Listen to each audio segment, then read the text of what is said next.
The narrative explains that our body possesses a deeper understanding of us than we do of it. Each piece of information serves as a clue we previously overlooked. Fact 1.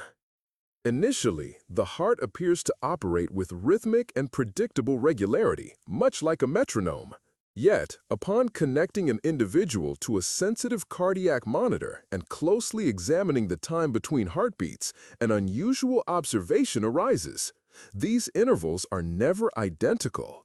A discrepancy of tens of milliseconds is not a glitch, but an inherent adaptive mechanism. Heart rate variability, the term for this phenomenon, serves as an accurate gauge of the body's current state. High variability indicates good physical conditioning, resistance to stress, and effective control by the autonomic nervous system. Conversely, low variability suggests tiredness, sickness, or ongoing stress. Notably, this metric is significantly higher in newborns compared to older adults. Athletes leverage it to precisely adjust their training regimens, while doctors utilize it for evaluating health risks. Since the year 2020, devices like watches and bracelets have emerged that capture variability in real time. The heart, it transpires, does more than just circulate blood. It communicates with the nervous system, respiration, hormones, and even emotional state, logging any disturbance in this exchange before we are aware of falling ill. Fact 2.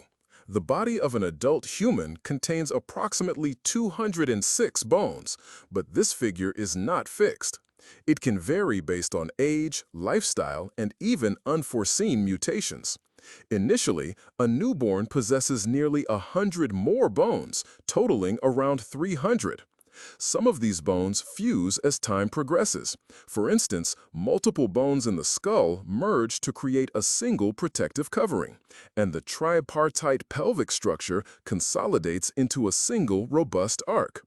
Conversely, there are instances of the opposite occurring. In the year 2019, anatomists from Flinders University in Australia identified a bone previously thought to have vanished through evolution, the fibula, a minute bone located within the tendon behind the knee, as becoming increasingly common in humans. During the late 19th century, its presence was noted in approximately 10% of individuals, whereas currently it is found in nearly 40%. The underlying causes remain speculative. Potential factors include dietary shifts, increased body mass, and heightened stress on the joints. Furthermore, in specific situations, an individual might have surplus ribs, extra vertebrae, or even a duplication of the atlas, the foremost cervical vertebrae. This condition does not invariably signify illness. The majority of individuals with these variations experience no discomfort. Consequently, even the skeleton can be viewed not as a rigid blueprint, but as a dynamic architectural design capable of evolving across generations. Fact 3. Should the brain have the capacity to author its memoirs, they would commence with unvoiced currents, electrical activity originating even within the prenatal state. The earliest documented impulses in an embryo are observed on the 6th week of gestation. Nevertheless, the true narrative unfolds post-birth. Over the initial year of life, the brain nearly doubles its volume, not through an increase in neurons, but via the establishment of connections among them. Each second witnesses the formation of 200 to 1,000 new synapses, junctions between neural cells. Their sheer abundance means that by 3 years of age, a child possesses approximately double the number they will have in adulthood. The brain is inherently prepared for any eventuality, any language, any culture, any form of locomotion. However, should these capacities remain unused, they are subsequently eliminated. This initiates a process termed synaptic pruning, the removal of connections that are weak or superfluous. This is not a decline, but rather a precise calibration. By the adolescent stage, the brain ceases to expand laterally and instead undergoes refinement. Extraneous elements are discarded and essential ones are reinforced. This selection process incorporates all life experiences, encounters, surroundings, periods of stress, expressions of affection, and instances of fear. The manner in which we communicate, ambulate, tackle challenges, or identify individuals is a consequence of our brain's childhood decision to preserve a specific neural network over an alternative. Fact 4. Skin, which seems like just a shell from the outside, is actually the body's heaviest and most intricate system. The average skin mass of an adult human is approximately 5 kilograms, more than the liver and kidneys combined. It is structured into 3 layers, each a separate realm. The hypodermis, the inner layer, stores fat and absorbs shocks. The dermis, the middle layer, houses millions of nerve endings, blood vessels, and hair follicles. The epidermis, the outer layer, undergoes complete renewal monthly. Yet, skin's reactivity is its most remarkable feature. It can reflect stress by altering temperature, increasing sweat production, and becoming more sensitive. Research indicates that when people are praised or touched kindly, their skin temporarily shows heightened conductivity. It perceives emotions and reacts accordingly. In the year 2022, neurophysiologists from Cambridge determined that skin can retain short-term stimuli, akin to having basic sensory memory. Additionally, it synthesizes hormones like serotonin and vitamin D, evolving from a mere barrier to an active metabolic player. Consequently, skin is more than just a shield. It's an intelligent, responsive tissue that first signals internal alterations. Fact 5. The liver is the sole internal organ in the human body capable of regenerating. This is not figurative language. When up to 2/3 of its tissue is lost, it triggers a restoration sequence, and over several months, it nearly fully recovers its mass and function. This involves not merely an increase in existing cells, but the complete development of new tissue, including blood vessels and its structure. This is the reason a donor can donate a portion of their liver to someone else, and within half a year, both individuals will have an organ that is almost back to its original state. This capability stems from the liver's vital functions. It filters toxins, aids in protein synthesis, stores vitamins, manages blood sugar, and deactivates hormones. It processes more than 1.5 liters of blood daily. The recovery process starts with the swift activation of genes that were previously inactive. Signaling molecules circulating in the blood effectively awaken hepatocytes, the liver cells, prompting them to multiply. The process is organized rather than random. It first occurs near the area of loss, then a wave of regeneration moves deeper. Yet, the liver has its boundaries. Chronic poisoning, such as from alcohol or viruses, leads to scar tissue formation, which halts the regeneration process. This highlights both the organ's remarkable capacity and its susceptibility, as it operates continuously with minimal breaks. Fact 6. Within bones is hidden one of the body's most enigmatic factories, red bone marrow. This is not a brain in the conventional sense, but a porous tissue where millions of blood cells are generated every second. From just one stem cell, an erythrocyte, a platelet, or a lymphocyte can arise, depending on the body's requirements. However, this process follows a strict hierarchy: precursor cells, signaling proteins, and conductor molecules. The bone marrow appears to intrinsically know when a person has sustained an injury, triggering accelerated platelet production. Alternatively, it detects the beginning of an infection and boosts leukocyte output. Fundamentally, it serves as the primary organ for the immune and blood-forming systems. In infants, all bone marrow is active. In adults, activity is confined to the marrow within the ribs, sternum, vertebrae, and pelvic bones. The remaining marrow converts into yellow marrow, functioning as a fatty deposit. In critical situations, this yellow marrow can revert to red, initiating reserve production. Medical professionals have mastered the technique of extracting bone marrow stem cells for transplantation, yet the precise mechanism by which the marrow dictates production timing and type remains elusive.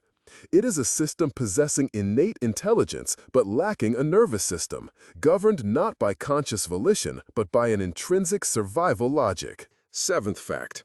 We seldom think about the number of times we blink daily. However, it is approximately 15,000. Each blink takes about 3/10 of a second. Throughout the day, this equates to nearly 1.5 hours of blindness, which the brain chooses not to inform consciousness about. But why is it necessary to blink so frequently? The reason extends beyond just moisturizing the eyes. Blinking serves as a rhythm for the visual system's operation. Research has indicated that during blinking, the brain reloads visual zones, shedding unnecessary data and filtering out noise. This is especially crucial when shifting focus, from close-up to distant or from bright light to dim. Blinking can be seen as a sort of comma in the visual narrative. Actors reciting monologues blink less frequently. Those who are lying tend to blink more. Furthermore, in some neurological conditions, blinking nearly ceases, leading to reduced perception of changes in the surroundings. In the year 2021, neurophysiologists from Japan released a paper showing that blinking activates the same brain regions as short periods of rest. Therefore, every blink is not just protection for the cornea, but also a micro-break for the entire nervous system. Our vision is not a constant flow, but a montage of thousands of brief scenes. Fact 8. The human ear functions not as a microphone, but as an event analyzer. The ear detects not only sound, but also its origin, direction, strength, rhythm, and even potential danger. The process starts with the eardrum, a minuscule membrane with a thickness of 1/10 of a millimeter. It oscillates due to air pressure and passes this motion to three tiny bones, the malleus, incus, and stapes. The stapes, the body's smallest bone, measures approximately 3 millimeters in length. It nudges the fluid within the cochlea, a part of the inner ear where the oscillations transform into nerve signals. However, the brain is where the real processing occurs. The brain fills in the sound, isolates crucial information, filters out excess, and identifies familiar sounds. This is why we can hear our name amidst noise or comprehend speech in a foreign language if we know its cadence. Hearing is among the quickest analyzers. The time from a sound's occurrence to a response is under 100 milliseconds. Additionally, the ear serves as the vestibular center. It contains three fluid-filled semicircular canals that tell the brain our body's orientation. Hearing loss can affect one's walk, and altered ear pressure can lead to sickness. Therefore, the ear is more than just a sound receiver. It is a navigation station, a defense mechanism, and a noise editor combined. Fact 9. Saliva is among the most underestimated fluids in the body. We become accustomed to it as background, without considering that without it, no meal, no phrase, and not even healthy tooth enamel would be possible. Per day, a person produces from 1.5 to 2 liters of saliva, and its composition changes literally during conversation, depending on smells, tastes, and emotional background. It contains dozens of enzymes, including alpha amylase, which initiates starch breakdown directly in the mouth. Its concentration sharply increases when anticipating food, and even when thinking about food. But there are also more subtle things. Saliva contains antimicrobial proteins, lysozyme, lactoferrin, peroxidase. They neutralize hundreds of thousands of microbes daily. In one drop of saliva, there are up to 1 million bacteria, but the overwhelming majority are not dangerous. On the contrary, they participate in maintaining the mouth's flora. Moreover, saliva plays a role in regeneration. In animals, it helps wounds heal, and in humans, on the mucous membrane, also. Recent research has shown that traces of dozens of diseases, from diabetes to oncology, can be found in saliva, and in the future, it may replace blood in a number of analyses. It turns out, every spit is a chemical telegram with data about the body's state. Fact 10. The human body contains 2 to 5 million sweat glands, exceeding the number of hairs. These glands are found in unexpected places, with the highest density on the palms, soles, and forehead. Sweat is a complex mixture, not just water and salt, including amino acids, lactic acid, hormones, and occasionally traces of medications or drugs. Its main role is cooling, not toxin removal, which is minimal. When body temperature increases, the hypothalamus, the center for regulating temperature, instructs the glands. They release liquid onto the skin surface, and evaporation carries away excess heat. This is particularly crucial in hot weather or during physical activity. It is noteworthy that physically trained people begin to sweat earlier and more intensely as their bodies are conditioned to dissipate heat more rapidly. There are two types of glands: eccrine glands, distributed throughout the body, and apocrine glands, found in the armpits, groin area, and around the nipples. Apocrine glands become active in stressful situations and produce a more oily, odorous fluid which serves as a food source for odor-producing bacteria. Sweating also functions as a communication method. In 2014, a team of researchers from Utrecht discovered that the sweat of a person experiencing fear influences the facial expressions of others, leading them to tense their muscles in a manner that imitates anxiety. Consequently, sweat is involved not only in temperature regulation, but also in wordless communication. 11th fact: the nose serves as more than just an air conduit. It operates as a comprehensive biochemical laboratory, a navigational hub, and a defense filter.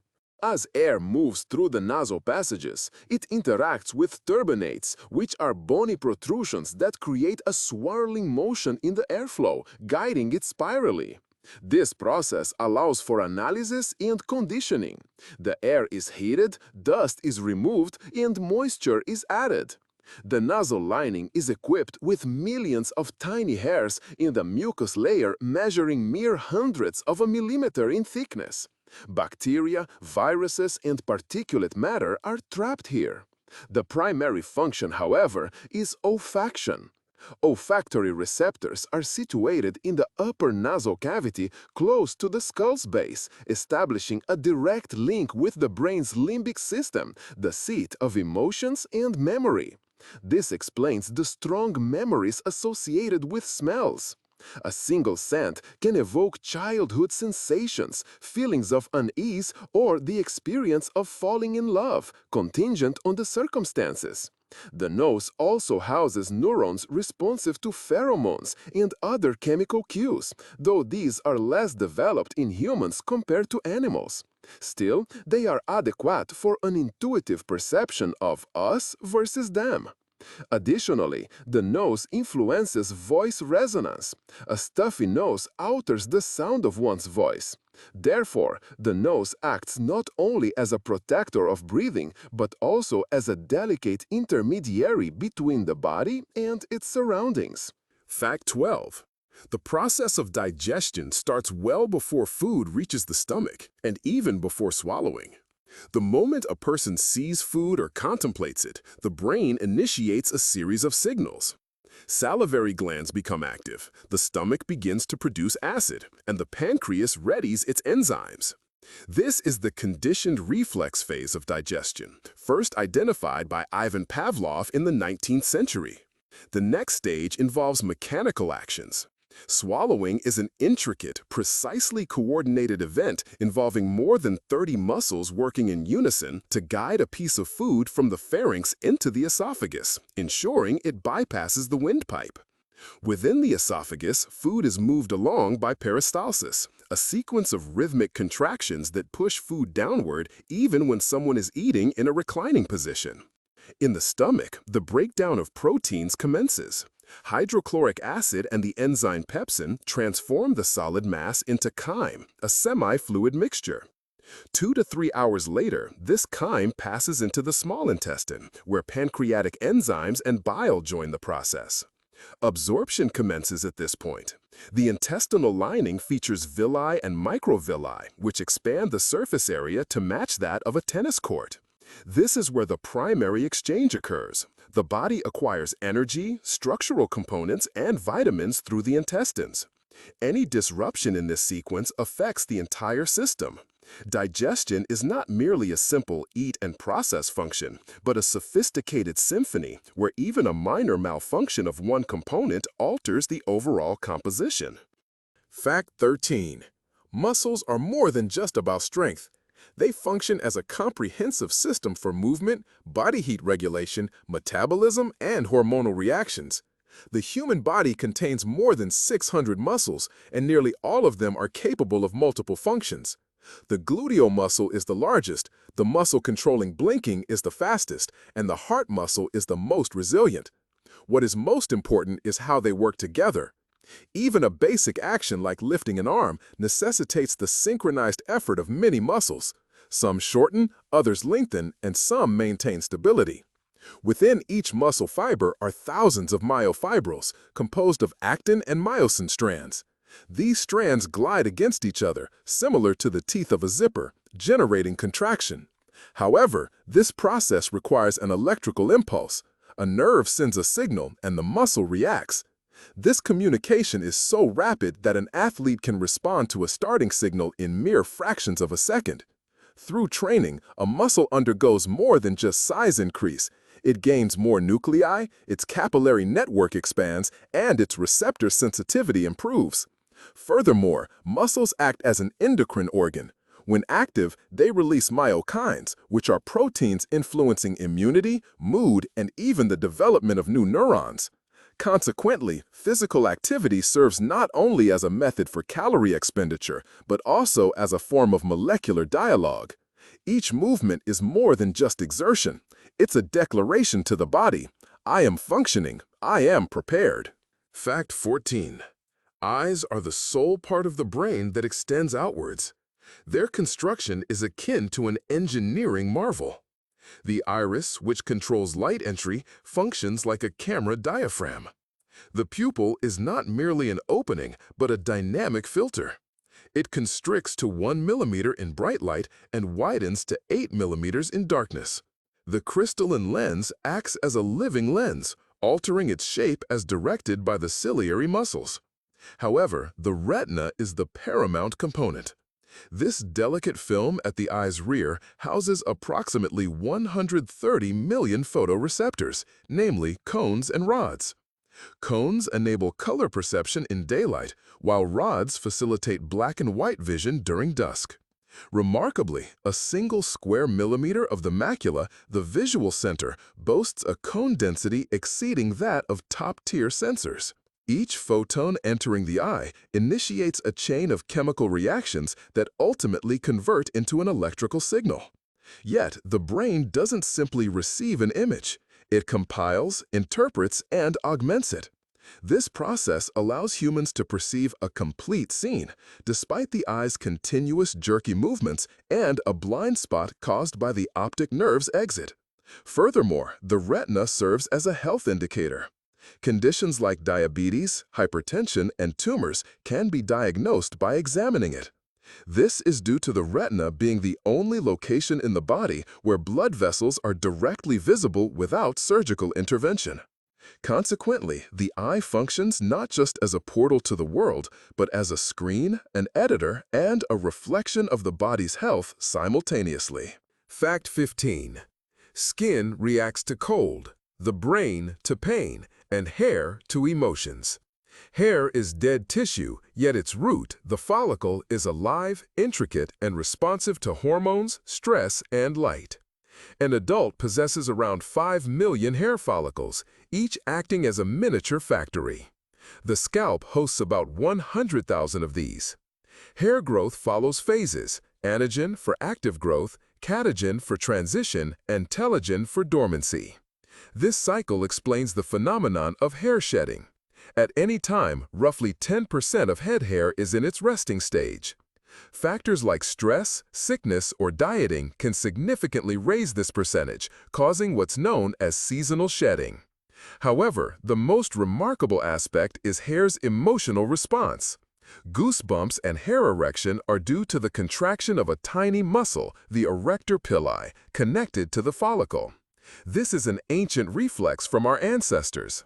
In animals, it makes fur denser against threats or cold.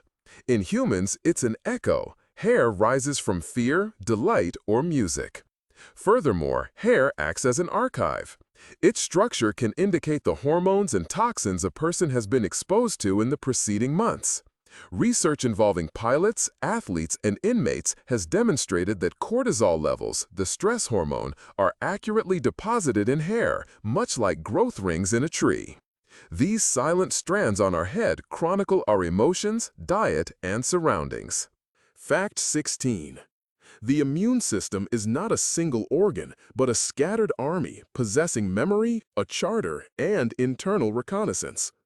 Millions of cells travel through the blood and tissues, each dedicated to a specific role. Lymphocytes, macrophages, dendritic cells, and neutrophils each have a designated duty to identify, eliminate, retain information, and relay messages. Crucially, precision is paramount. The body must differentiate self from non-self. System failures result in either autoimmune diseases, where the body attacks itself, or cancer, when it cannot detect threats. Lymphocytes undergo training in designated organs. B lymphocytes mature in the bone marrow, and T lymphocytes in the thymus. This organ is especially vital during childhood, but diminishes in function with age. Researchers first grasped its importance in the 1960s when removing the thymus from mice caused a total immune system collapse. The lymphatic system is another significant component. It gathers surplus fluid from tissues, processes it through nodes, and reintroduces it into circulation. Lymph nodes are the sites where antigens and immune cells interact. The immune system's memory is tangible. Following exposure to a virus, B lymphocytes retain data about it for years, enabling immediate responses to subsequent invasions. This is the principle behind vaccinations. Immunity functions not as armor, but as an early alert and swift reaction network. It is molecular reconnaissance with enduring memory. Fact 17. The length of the human intestine is greater than commonly perceived. In total, it measures around 7 meters, with the small intestine accounting for nearly 6 meters of this length. This organ functions not merely as a conduit, but as a living, responsive, and self-governing system. It possesses its own neural network, referred to as the enteric brain, which contains as many as 500 million neurons. This neural count exceeds that of the spinal cord. The enteric brain is responsible for orchestrating intestinal wall contractions, the secretion of enzymes, and the management of interactions with microorganisms. Significantly, it operates autonomously. The intestine can contract and digest food even when a person is unconscious. It exhibits the capacity for learning, adapting after surgical procedures, dietary changes, or alterations in its microflora. The most evident sensations we experience, such as gurgling, cramps, feelings of hunger, and occasionally a fluttering sensation in the abdomen, are all manifestations of the enteric nervous system's activity. This system maintains a direct link with the brain through the vagus nerve, leading scientists to increasingly discuss the gut-brain axis. Emotional states influence digestive processes, and conversely, the condition of the gut impacts mood. Research conducted at UCLA in 2013 indicated that participants who underwent a probiotic regimen experienced enhanced emotional perception accompanied by shifts in brain activity within regions associated with stress. Consequently, the intestine serves not only as an organ for nutrient assimilation, but also as a vital component of the psychophysiological system. It can be considered a second brain, one with immediate effects. Fact 18. Blood serves multiple purposes beyond being a simple fluid. It functions as a transportation network, provides immune defense, regulates body temperature, and acts as an emergency system. An adult body typically holds about 5 liters of blood. Roughly half of this volume is plasma, composed of water, proteins, glucose, hormones, and salts. The remaining portion comprises cells. These are red blood cells responsible for oxygen transport, white blood cells acting as immune protectors, and platelets involved in repairing damaged vessels. Red blood cells are the most abundant. A single cubic millimeter can contain up to 5 million. Their lack of a nucleus enables them to change shape and pass through capillaries measuring 2 to 3 micrometers in diameter.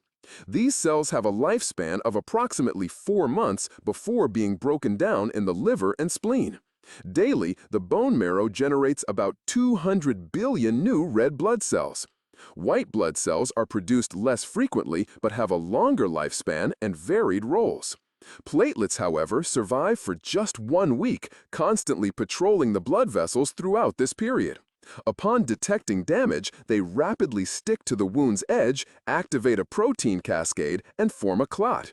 Blood also manages temperature by moving heat from muscles to the skin, aiding in body cooling. Furthermore, it transports hormones, waste products, and inflammatory signals. In the event of an infection, blood swiftly delivers markers, triggering a response.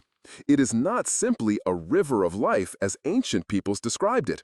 Instead, it is a dynamic, rapid, self-regulating biological fleet, with each component understanding its designated path and duty.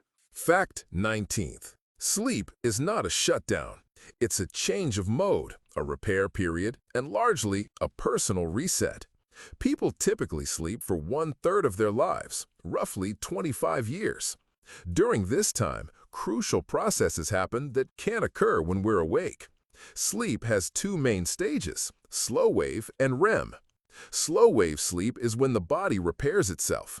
Body temperature decreases, breathing slows, growth hormones are released, and the brain cleans itself.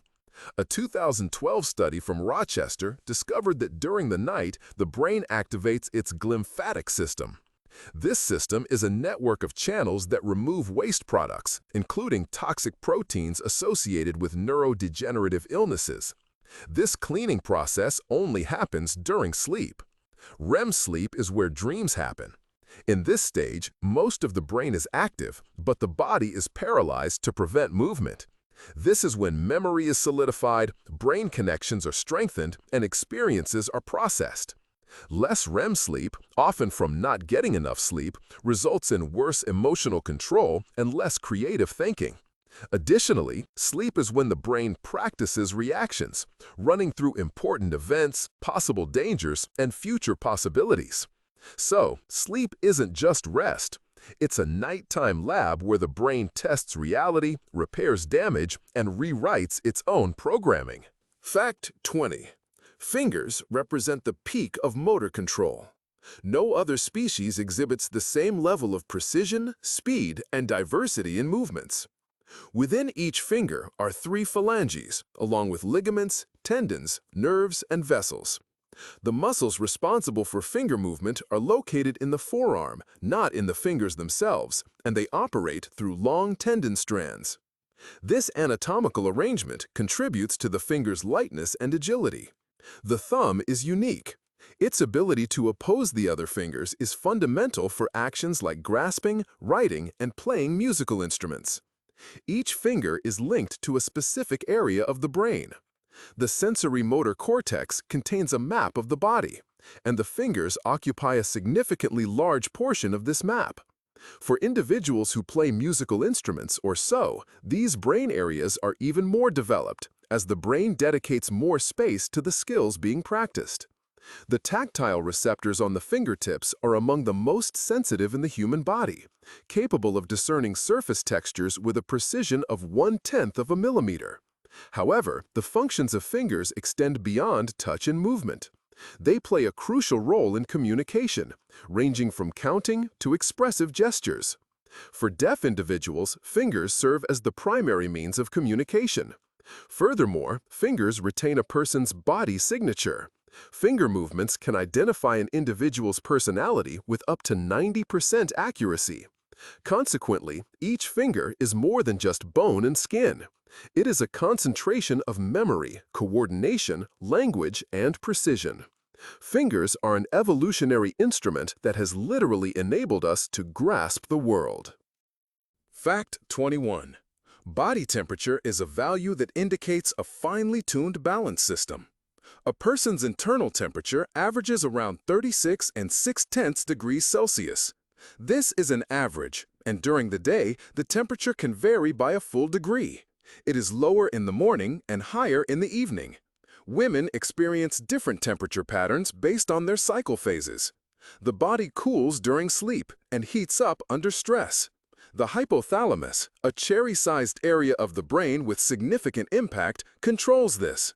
It receives input from thermoreceptors in the skin, internal organs, and blood. When temperature falls, the body shivers, blood vessels constrict, and the skin turns pale.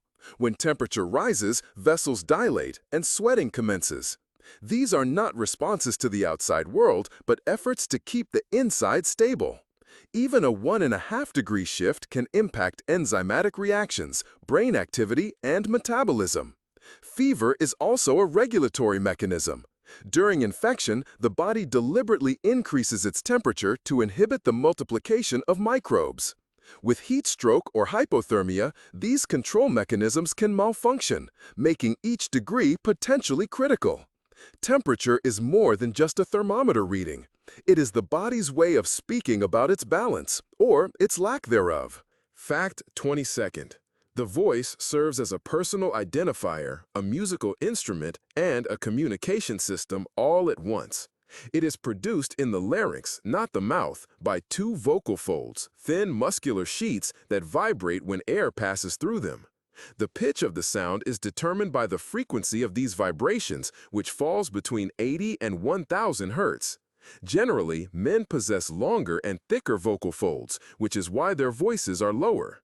Women have shorter and thinner folds. Children's folds are short and weak, resulting in a high and clear tone. However, the vibration alone does not constitute a voice. The sound is shaped by resonators such as the pharynx, nasal passages, mouth cavity, and sinuses. The placement of the tongue, lips, and jaw influences the voice's timbre, loudness, and inflection. The brain acts as the control center. Broca's area handles phrase construction, Wernicke's area deals with understanding, and the motor cortex manages movements. It is noteworthy that a voice can change not only due to age or sickness, but also based on one's emotional state. Anxiety causes the voice to rise in pitch, fatigue makes it deeper, and happiness enriches its overtones. Additionally, a voice can indicate the condition of breathing, hormonal balance, and even blood glucose levels. Current neural networks are already capable of identifying diseases like Parkinson's, depression, and diabetes by analyzing a person's voice. Consequently, every sound uttered is more than just data. It is a biometric signal that may contain a complete medical diagnosis. Fact 23rd. Teeth are the most durable part of the human body. Their enamel is harder than steel and can endure forces of hundreds of kilograms. Despite this, a tooth is a living entity. Internally, it contains pulp, which consists of blood vessels, nerves, and connective tissue. This pulp serves not only as a pathway for pain signals, but also as the vital core of the tooth. Tooth development begins well before they emerge. Deciduous teeth start forming from the 6th week of prenatal development, while permanent teeth begin their formation from birth, remaining concealed.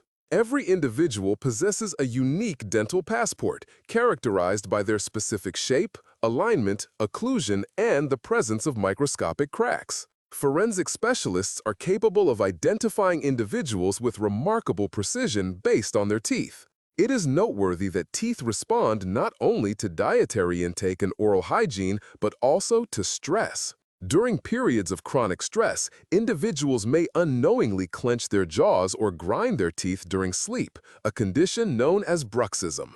This can result in enamel abrasion, the formation of microcracks, and can lead to neck pain and even headaches. An additional important point is that teeth lack the ability to heal. Unlike bones, they do not regenerate, meaning damaged enamel cannot be restored.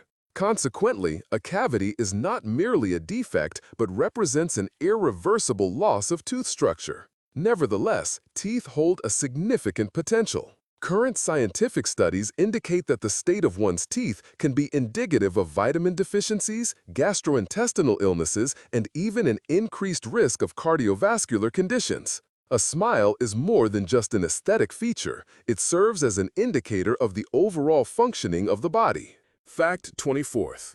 Memory is not a shelf in the brain. It is a process that happens in motion via chemistry, electricity, and time. Short-term memory lasts for seconds and minutes, working in the frontal lobes and maintained by an active neural network. Long-term memory resides in the temporal lobes, especially the hippocampus. This coiled organ, shaped like a seahorse, is what rewrites temporary information into permanent. This process needs sleep, repetition, and emotions. Information is learned less well without emotions. Adrenaline and dopamine improve remembering, so we recall vivid events better. Also, memory is an editor, not a storage facility. Every time we remember something, we slightly change that memory, like editing a file. This is why memories change over time, becoming distorted by new information. Motor memory also exists, movements that become ingrained in the body, like cycling or playing the piano. It's hard to put into words, but the body remembers. And there's emotional memory, associative, where a scent or sound brings back a memory. Scientists still argue about memory's exact location, but it's clear, memory isn't in one spot. It's spread across the cortex, organized into patterns. Memory is not an archive, but a network that grows, breathes, loses, and rebuilds connections. And this network holds more than we can remember. Fact 25th. Reaction time serves as one of the most precise indicators of an organism's state. On average, the interval between the eye detecting a flash and a finger pressing a button is approximately 250 milliseconds. This figure represents the combined work of multiple systems: visual, nervous, and motor. Light enters the retina, converting into an electrical impulse that then travels via the optic nerve to the brain's occipital lobe. From there, the signal is relayed to the frontal cortex for decision-making and subsequently travels down the spinal cord to the muscles. Any disruption along this route leads to a slowed reaction. For individuals undergoing specialized training, like race car drivers or esports competitors, their reaction time might be under 160 milliseconds. In contrast, for those experiencing fatigue, intoxication, or illness, it can surpass 400 milliseconds. Notably, reactions to sound are typically quicker than to light due to a shorter pathway from the ear to the brain. Pain responses are the slowest, as the signal must first reach the thalamus, undergo a filtering process, and acquire emotional context. In medical settings, reaction time is utilized as a measure of cognitive well-being, and in sports as a benchmark for preparedness. This is a rare case where the brain, muscles, and emotions operate in unison, and when you apply the brakes on a highway, it's more than just an instinctual action. It's a coordinated performance of rapid decisions executed in mere moments. Fact 26th. The scalp functions as its own distinct ecosystem. It is thinner than skin elsewhere on the body, rich in blood vessels, and home to as many as 100,000 hair follicles. Each follicle is linked to a sebaceous gland that generates sebum. This sebum shields the hair and stops moisture from evaporating. Yet, this equilibrium is delicate. Too much sebum can trigger inflammation, dandruff, and itchiness. Too little leads to dryness and hair breakage. Scalp cells regenerate approximately every 4 to 4 weeks. However, if the microflora is disrupted, this renewal process becomes erratic. The scalp hosts hundreds of bacterial and fungal species, including Malassea, a type of yeast-like fungus that can cause seborrheic dermatitis when overactive. What is remarkable is that this microflora responds to hormones, stress, and dietary intake. Excitement can increase sebum production. A lack of vitamins slows hair growth. Furthermore, the scalp plays a role in regulating body temperature. When it's hot, blood vessels widen to release heat, leading to significant sweating. In the 2020s, trichology, the study of the scalp and hair, has seen rapid advancement. Studies indicate that the state of this area impacts not only one's appearance, but also their general sense of well-being. Scalp massage, it turns out, is more than just a pleasant experience. It enhances microcirculation, influences cortisol levels, and can even improve sleep quality. The scalp is not merely a base for hairstyles. It serves as a regulator, a reflection, and a sensor combined. Fact 27th. The skeleton serves as more than just a structural frame. It acts as a production facility, a data repository, and a signaling mechanism. In adults, the skeleton accounts for about 15% of body weight and contains 206 bones. Crucially, bones are not dead material. They are sites of continuous internal activity. Osteoblasts construct, osteoclasts demolish, and osteocytes oversee these processes. The entire skeleton regenerates approximately every 10 years. Each bone is enveloped by the periosteum, a sensitive membrane containing blood vessels and nerves, which is the source of pain during injuries. Within larger bones is bone marrow, the birthplace of blood cells. Bones also function as a reservoir for calcium and phosphorus. When these minerals are scarce, the body extracts them from the bones. When they are abundant, they are stored. However, an imbalance in this system leads to osteoporosis. The skeleton also plays a role in hormonal regulation. In the year 2007, osteocalcin, a hormone secreted by bone tissue, was identified. This hormone affects glucose metabolism, testosterone levels, and even memory function. Furthermore, bones are sensory organs. They contain nerve endings that can detect pressure and mechanical stress.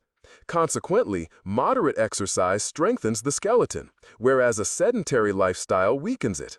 Thus, bones are not simply a framework.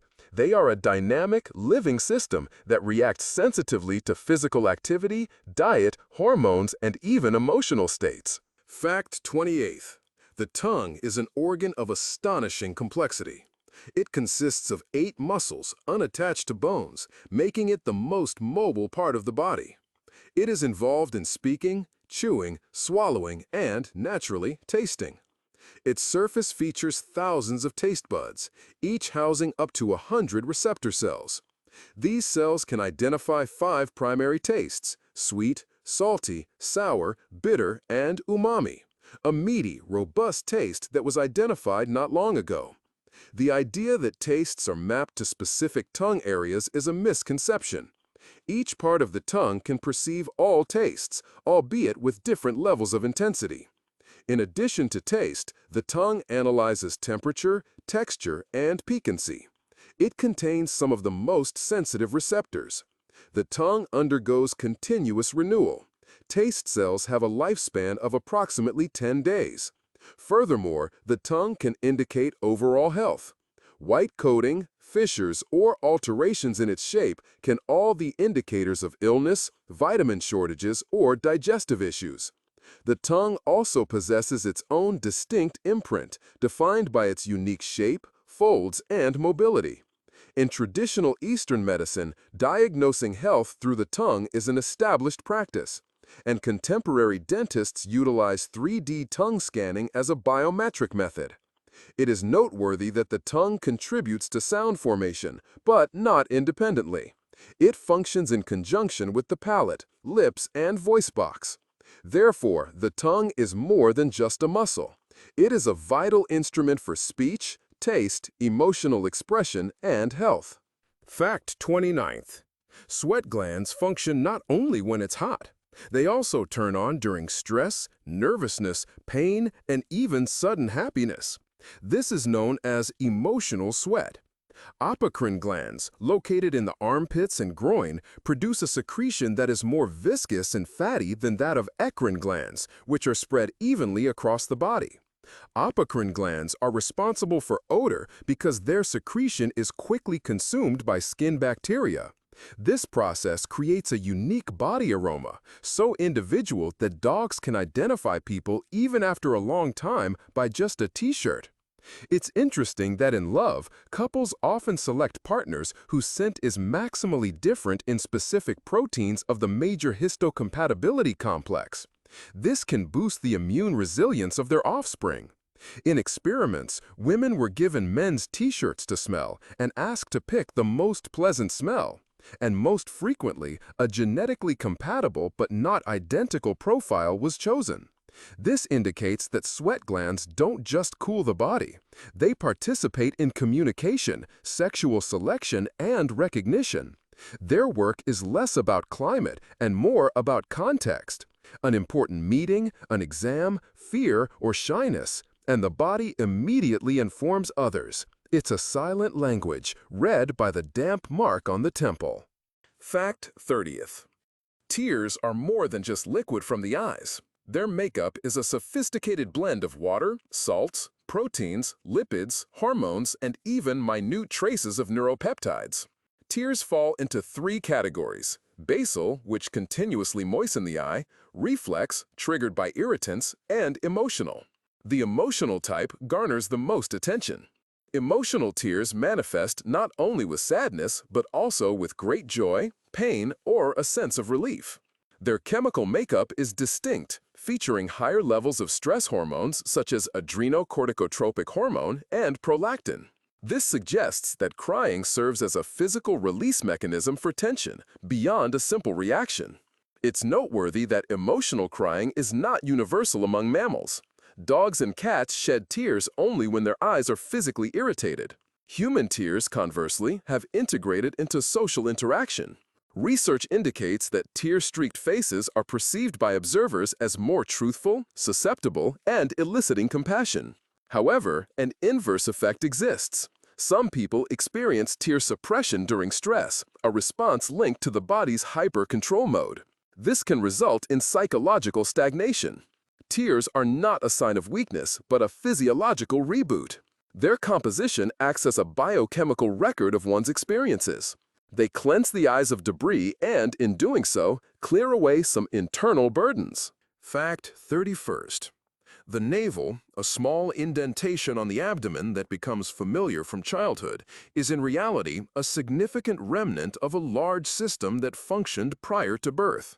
The umbilical cord served as the conduit for the fetus to receive oxygen, nutrients, and immune bodies while simultaneously expelling carbon dioxide and waste products. Within the umbilical cord are two arteries and one vein, encased in a gelatinous substance known as Wharton's jelly, which provided protection against vessel kinking. Post-birth, the umbilical cord is clamped and severed, ceasing blood circulation. The body then initiates independent functioning. The heart and lungs operate autonomously, and the liver and kidneys assume filtration duties. However, the vestiges of the umbilical cord persist, as a round ligament in the liver and a median ligament in the bladder. The navel itself is a cutaneous and cicatricial formation, unique to each individual. Research into naval microflora has revealed the presence of numerous bacterial species, including some not found elsewhere on the body. The microecosystem can vary, resembling a forest for some and a sea for others. This variation is influenced by hygiene practices, attire, climate, and even occupation. Throughout history, the navel has been associated with mysticism, symbolism, and fashion trends. Crucially, it serves as a reminder that each of us was once connected to another organism. This scar is more than just a mark. It represents the initial point of contact with life. Fact 32nd. The pharynx is a crossroads for both breathing and food intake. It links the nasal and oral cavities to the larynx and esophagus. Every act of swallowing involves a precise bodily coordination. The epiglottis, a piece of cartilage acting as a valve, seals off the trachea to keep food out of the windpipe. This happens in a split second, controlled by numerous nerves and muscles. A malfunction can cause choking. It's noteworthy that the human larynx is situated higher than in most mammals. This higher position enables a broad spectrum of sounds but increases the risk of choking. For babies, the larynx is even higher, allowing them to suck and breathe at the same time. It descends later. When speaking or singing, the epiglottis functions as a director, managing airflow, shaping sound, and safeguarding respiration. During vomiting, the system reverses. Muscles contract upwards, the diaphragm presses from below, and the pharynx opens for expulsion. The pharynx is among the few body parts where conscious intent and automatic processes meet. We can choose to swallow, but the process itself is automatic. This is an example of how the body, at the intersection of essential functions, handles tasks in real time, hundreds of times daily, flawlessly, almost always. Fact 33rd. Tendons function as the body's ropes. They link muscles to bones, transfer force, and are capable of bearing loads of hundreds of kilograms. The most powerful are the Achilles tendons, which connect the calf muscles to the heel bone. These tendons can endure a tearing force of several tons while maintaining elasticity. During a jump, tendons accumulate elastic energy and then release it, amplifying the thrust. This makes movement efficient. For a runner, up to 50% of their energy originates not from muscles, but from the energy returned by tendons. Tendons are made of collagen fibers arranged in parallel bundles and are enclosed in a sheath containing synovial fluid for smooth movement. However, unlike muscles, tendons receive minimal blood supply. Consequently, their recovery from injuries is slow and can be difficult. Tendinitis, which is the inflammation of tendons, is a very frequent issue among athletes and people with desk jobs. Excessive strain, minor injuries, and insufficient rest lead to the tendon structure deteriorating. What is especially noteworthy is that tendons can memorize the stress they endure. In people who exercise regularly, tendons thicken and gain strength. In individuals with inactive lifestyles, they become weaker. Current medical science is working on ways to encourage tendon growth, utilizing techniques such as ultrasound and biological injections. This is because these unseen strands are vital components in every stride, every lift, and every touch. Fact 34th. The cerebellum, previously thought to be solely a movement coordinator, is now recognized in the 21st century as playing a role in speech, attention, learning, and emotions. Structurally, it resembles a cauliflower head, dense, folded, and symmetrical. It houses more than half of all the brain's neurons, even though it accounts for only 10% of the brain's volume. Its main role is accuracy. It receives duplicates of all signals sent by the brain to muscles, compares these with the actual results, and implements corrections. Therefore, cerebellar damage results in tremors, unsteadiness, and slower movements. Furthermore, it has cognitive functions. Children with cerebellar disorders exhibit difficulties with speech and writing. Adults may face challenges with attention switching, event prediction, and time perception. The cerebellum functions like an internal metronome, a rhythm setter, and an editor. Research using neuroimaging in 2019 demonstrated its activation during logical tasks and emotional expression. It was discovered that it contributes to regulating the smoothness of both movements and thoughts. This makes sense, as thoughts themselves are a kind of movement, an internal one. The cerebellum serves as an unseen conductor, subtly maintaining the pace, rhythm, and clarity in all our actions and thoughts. Fact number 35. Hormones serve as the body's molecular couriers. They are synthesized by endocrine glands, then enter the blood and influence tissues that might be thousands of kilometers distant. Some hormones function as stimulants, such as adrenaline and thyroxine, while others, like melatonin, have a slowing effect. There are hormones that cause rapid responses, like oxytocin, released during physical contact and childbirth. In contrast, there are background hormones, such as insulin, responsible for regulating blood sugar. It is noteworthy that the same hormone can elicit different reactions depending on the target tissue. Adrenaline, acting on the heart, increases pulse rate. On the skin, constricts blood vessels, and on the liver, promotes glucose release. The hormonal system operates on a feedback mechanism. An increase in hormone concentration leads to a reduced stimulating signal for its synthesis from the pituitary gland. A decrease in concentration, conversely, strengthens this signal. This ensures homeostasis is maintained. Imbalances in the hormonal system can lead to significant problems. Excess cortisol is linked to insomnia and obesity, and a deficiency in thyroid hormones to sluggishness and puffiness. Sex hormones, estrogen and testosterone, influence not only the reproductive system, but also memory, mood, and behavior. Contemporary endocrinology classifies hormones as comprehensive regulators. They do not directly control, but rather modulate by strengthening or weakening transmitted signals. The entirety of an organism's life is a complex ensemble where hormones set the tone for every element, every action, and every sensation. Fact 36th. Lymph is an inconspicuous but essential bodily river. It travels in its own vessels alongside veins, acting as a conduit for purification, transport, and immune monitoring. Each day, about 2 liters of fluid traverse the lymphatic system. It gathers surplus water, proteins, cellular waste, bacteria, and even cancerous cells from tissues, directing them to lymph nodes for filtering. These nodes are critical immune strongholds where macrophages and lymphocytes examine all incoming material and eliminate threats. When a lymph node is overburdened, it swells and may cause pain. Lymph circulation is slow, lacking a central pump, driven by muscle movements and breathing pressure. Consequently, inactivity leads to edema due to lymph stagnation. The lymphatic system's distinct feature is its closed loop, yet it's not perfectly sealed, allowing lymph to move out of and back into vessels. A specialized glymphatic system in the brain cleanses tissues during sleep. Blockages in lymph drainage can cause lymphedema, a chronic and hard-to-treat swelling. However, the lymphatic system represents a forward-looking area in medicine. It offers pathways for drug delivery, disease diagnosis, and inflammation control. It's not a secondary circulatory system, as once believed, but a separate yet closely linked network. It functions as a quiet guardian, vigilant throughout the body. Fact 37th. The gut microbiome is an unseen civilization within us, impacting all health aspects from digestion to mood.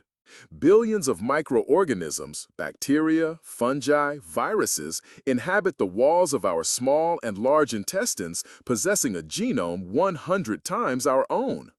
These minute residents break down complex carbohydrates and fiber, produce vitamins B and K, and aid in drug metabolism. Importantly, they communicate with us. Via the thin intestinal lining, microbes release signaling molecules, short-chain fatty acids, indoles, bilavates, which enter the blood and influence immunity, metabolism, and overall feeling. For example, butyrate, a product of fiber fermentation, feeds intestinal epithelial cells, reinforces the barrier, and lessens inflammation. Dysbiosis, an imbalance of microbes, is associated with various conditions including irritable bowel syndrome, obesity, autoimmune issues, and depression. Gut bacteria can modify neurotransmitter synthesis. Serotonin, dopamine, and gamma-aminobutyric acid are produced in both the brain and the gut, and their scarcity causes mood shifts. Research has shown that transferring fecal microbiota from content individuals to anxious ones alleviates anxiety symptoms in mice. The microbiome acts not merely as a companion, but as a delicate controller of internal bodily systems. Potentially, future treatments for diseases may involve adjusting this inner, invisible world rather than solely using pills. Fact 38. Brown fat tissue acts as a secret reserve of warmth and energy, a trait retained in humans from ancestors who inhabited cold environments. Unlike white fat, which functions as insulation and a calorie store, brown fat cells are packed with mitochondria and have a dense network of blood vessels. When exposed to cold, they activate via the sympathetic nervous system, starting the breakdown of fatty acids and glycogen. This process generates heat directly, rather than synthesizing ATP, a mechanism known as thermogenesis. Infants possess the most brown fat in their neck and shoulder regions, but even adults have sufficient amounts to play a notable role in body temperature regulation. Recent research indicates that slim individuals exhibit greater brown fat activity compared to those who are overweight, potentially impacting their susceptibility to metabolic disorders. Notably, moderate consumption of cold water, consistent exposure to cold weather, and diets containing capsaicin and caffeine can stimulate these brown fat stores. These heat-producing cells can even convert some white fat into a brown-like type referred to as beige fat. This discovery offers potential new avenues for managing obesity and type 2 diabetes, not just through diet and exercise, but by activating the body's internal power generator. Brown adipose tissue serves as an understated mechanism that can transform cold exposure into improved health and a longer lifespan. Fact 39. Hidden within each cell is an organelle that half a century ago was not acknowledged as a distinct organism, the mitochondrion. It functions like a miniature power station, featuring two membranes, the inner one folded into cristae, the site of adenosine triphosphate synthesis, the fuel for all bodily reactions. Yet, the mitochondrion is more than a mere reactor.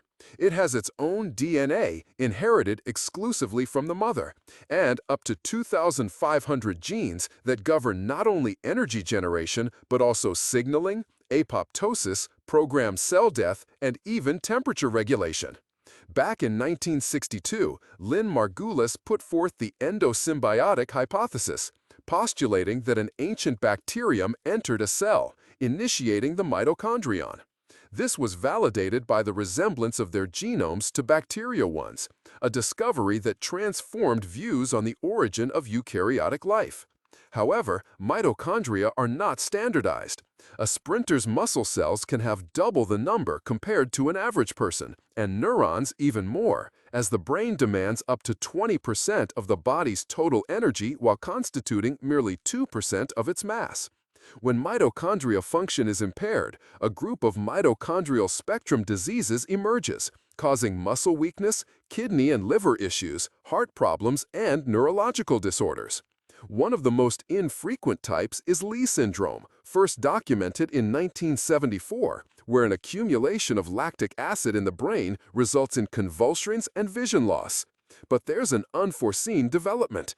Mitochondria are involved in immune response regulation. During a viral assault, they alter their shape, release defensive signaling molecules, and trigger inflammation. In 2025, researchers from the Albert Einstein Institute found that mitochondrial DNA, expelled from a cell during stress, can serve as a call to arms, activating macrophages and lymphocytes within lymph nodes. Consequently, these minuscule powerhouses are not just energy reserves, but vital communication hubs connecting energetics, cell demise, and organismal defense.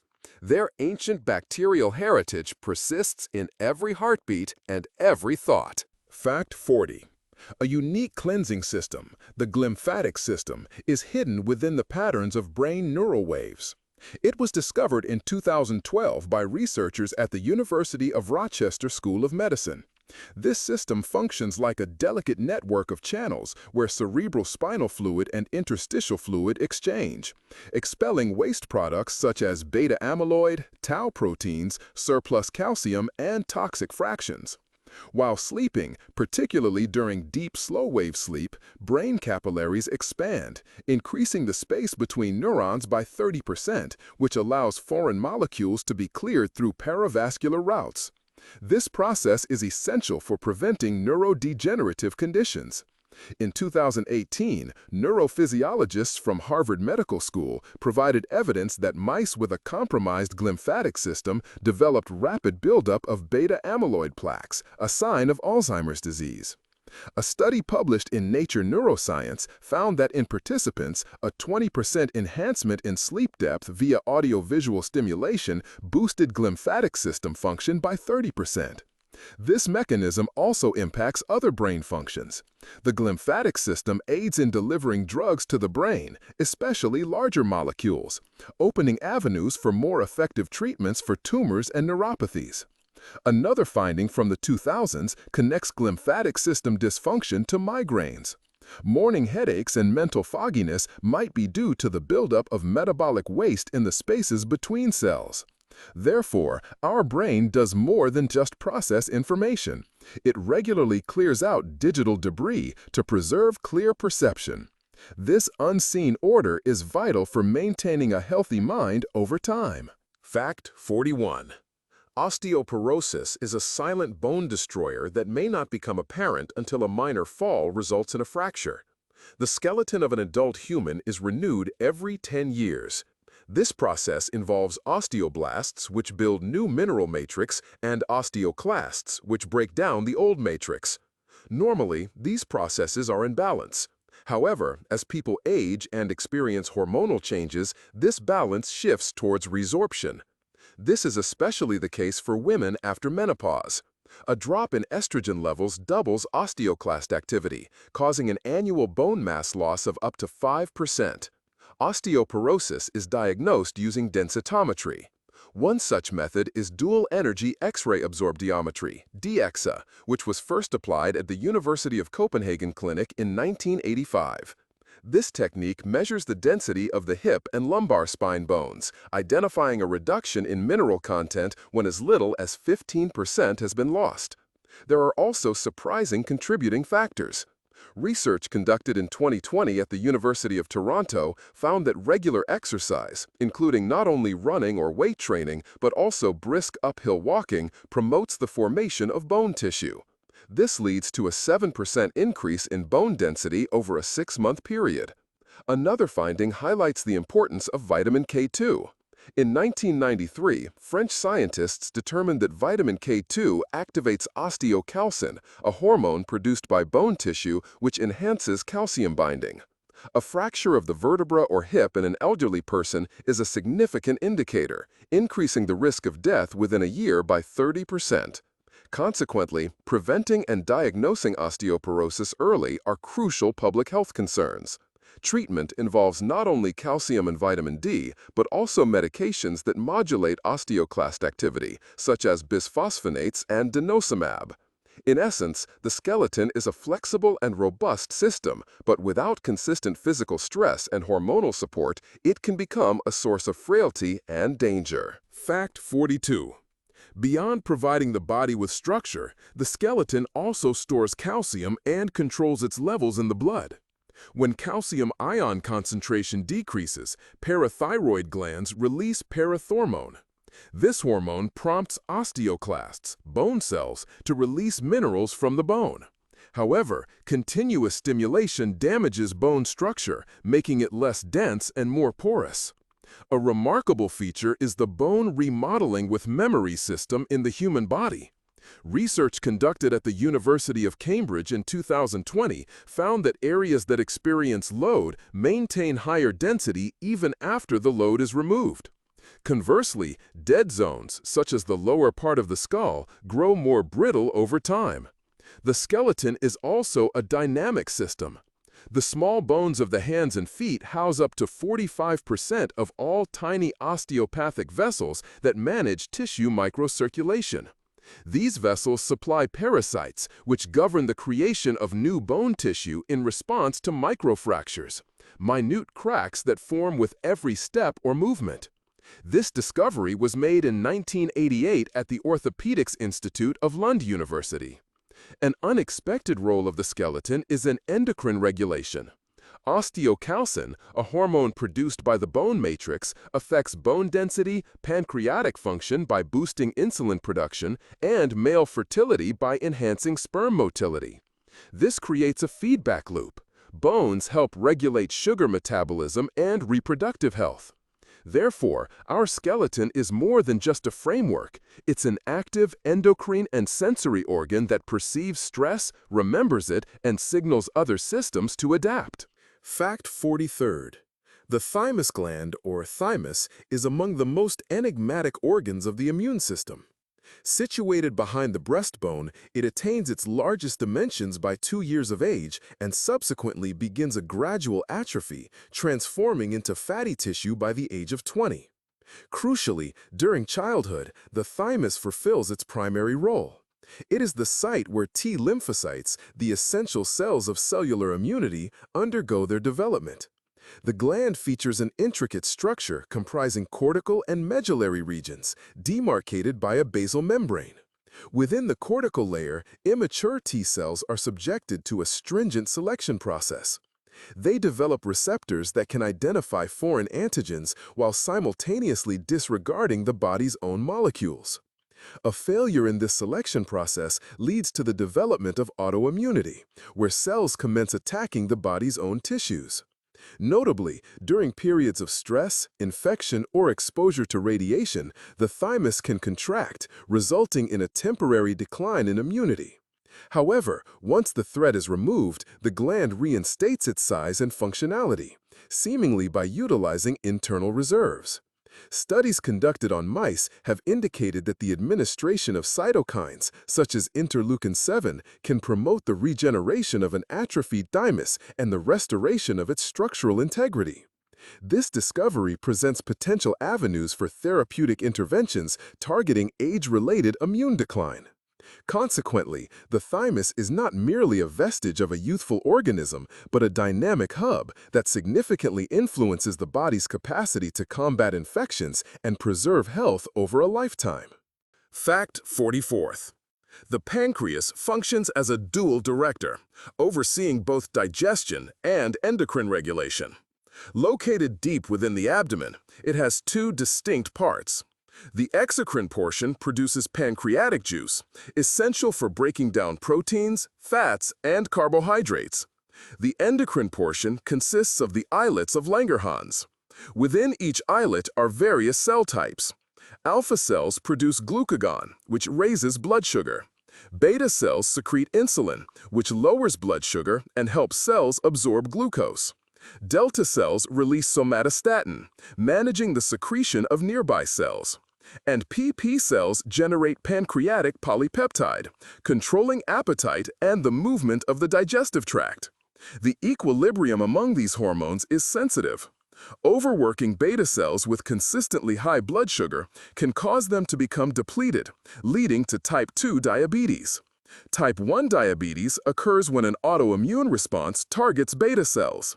The islets are scattered unevenly, making up about 1.5 to 3% of the gland's total weight, yet their hormonal impact is body-wide.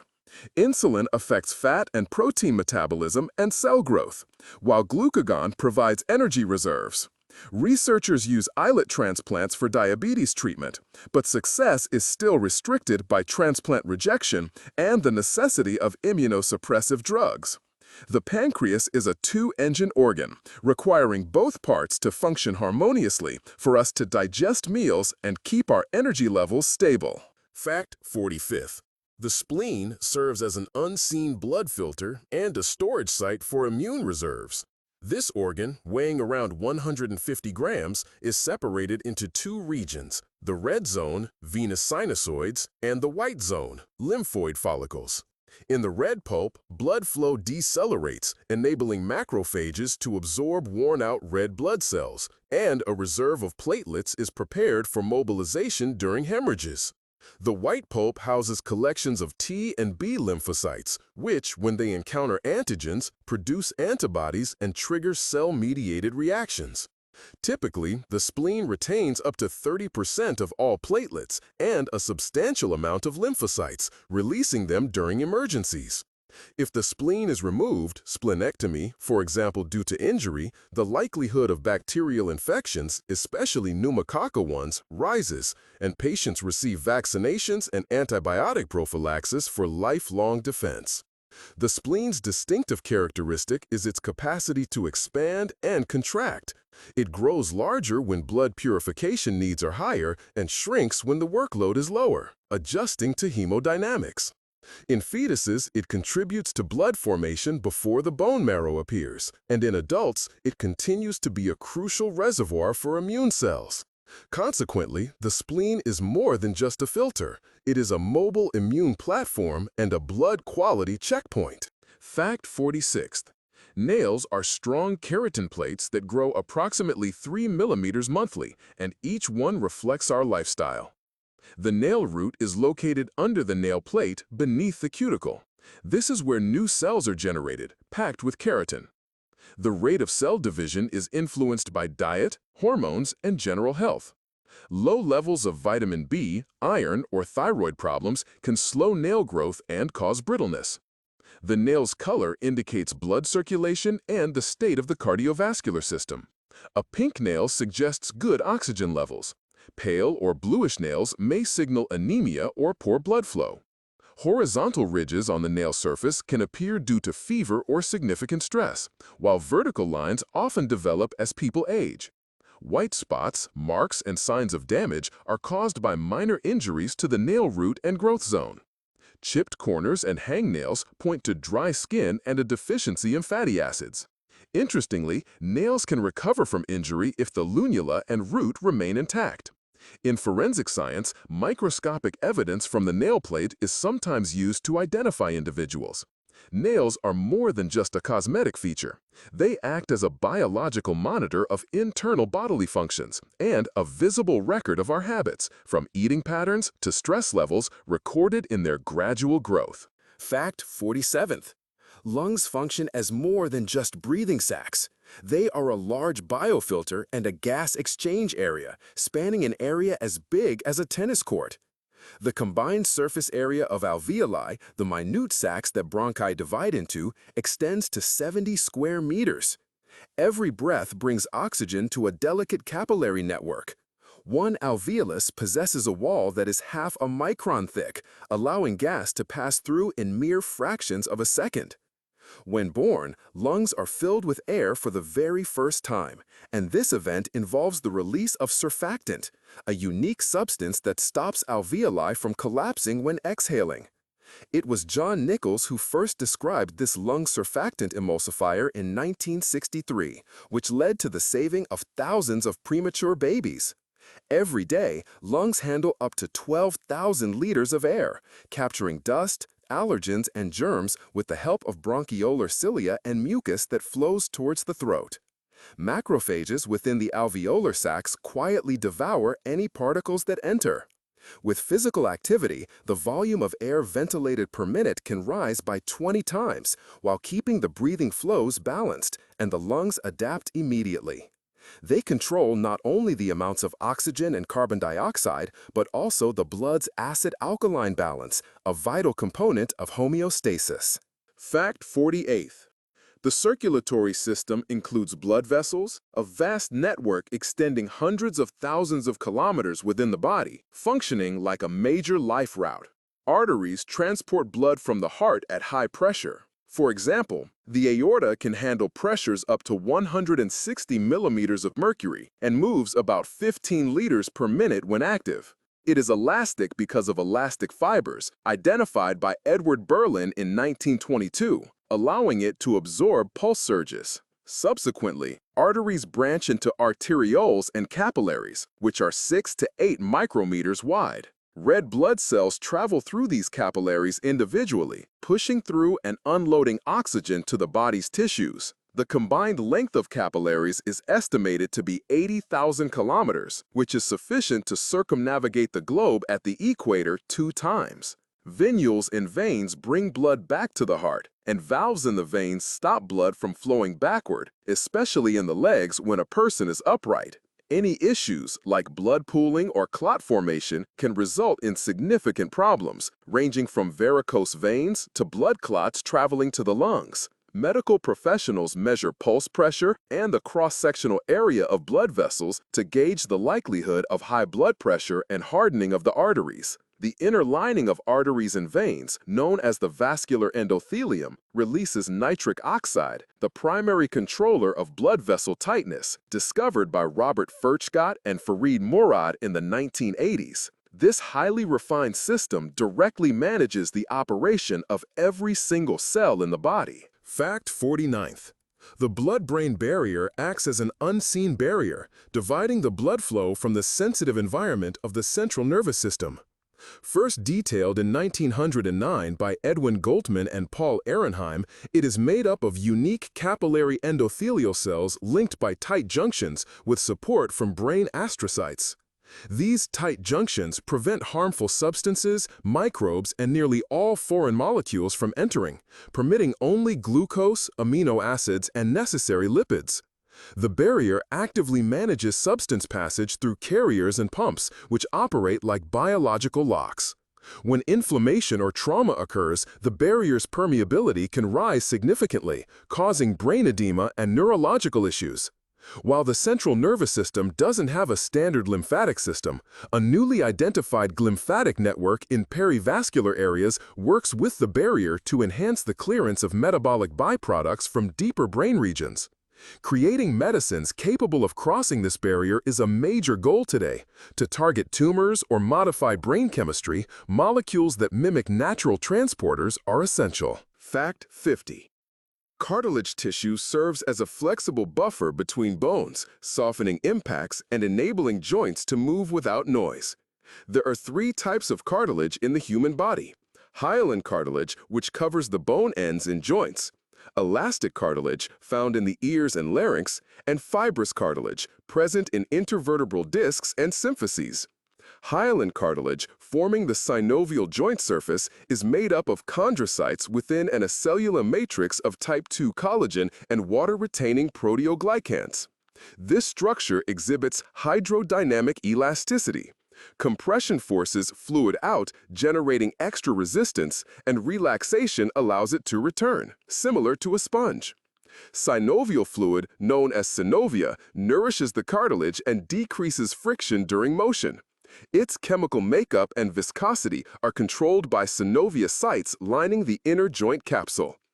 Osteoarthritis causes hyaline cartilage to break down from wear, resulting in inflammation and the joint losing its shock absorption. Repairing cartilage is challenging due to its lack of blood supply, leading medical professionals to use cell therapy, which involves transplanting lab-grown chondrocytes or injecting stem cells programmed for specific differentiation. This is a dynamic field in regenerative medicine where precise biochemistry and mechanical cell stimulation are key to success. Cartilage is more than just a buffer. It's a sophisticated, smart lubrication system essential for preventing pain and noise during any movement. Fact 51. Within each of our body's cells lies a remarkable transport system, the endoplasmic reticulum. It functions as a network of flat channels and sacs that encircle the nucleus and extend throughout the cytoplasm, akin to an urban metro system. The endoplasmic reticulum is segmented into two regions: the rough endoplasmic reticulum, studded with ribosomes responsible for protein synthesis, and the smooth endoplasmic reticulum, devoid of ribosomes, which handles the production of lipids, steroid hormones, and the detoxification of harmful substances. Within the membranes of the rough ER, enzymes for liver cells are generated, ensuring that each organ's vascular system receives a purified metabolic product. Crucially, it serves as a quality assurance system. Following protein synthesis in the rough ER compartments, protein molecules fold into specific three-dimensional shapes that dictate their function. If an error occurs, a reticulum stress signal is activated. The cell either deploys chaperones to correct the protein's conformation or initiates apoptosis, programmed cell death, to prevent faulty proteins from causing cancer. Consequently, every cell scrutinizes thousands of proteins daily, with only correctly folded ones proceeding to the Golgi apparatus. There, they are tagged with carbohydrates and directed via internal pathways to membranes, lysosomes, or secreted externally. The endoplasmic reticulum acts not merely as a production facility, but as a hub for monitoring and management. In response to viral infections, the reticulum initiates autophagy, a process where cellular components are consumed to eliminate viral proteins.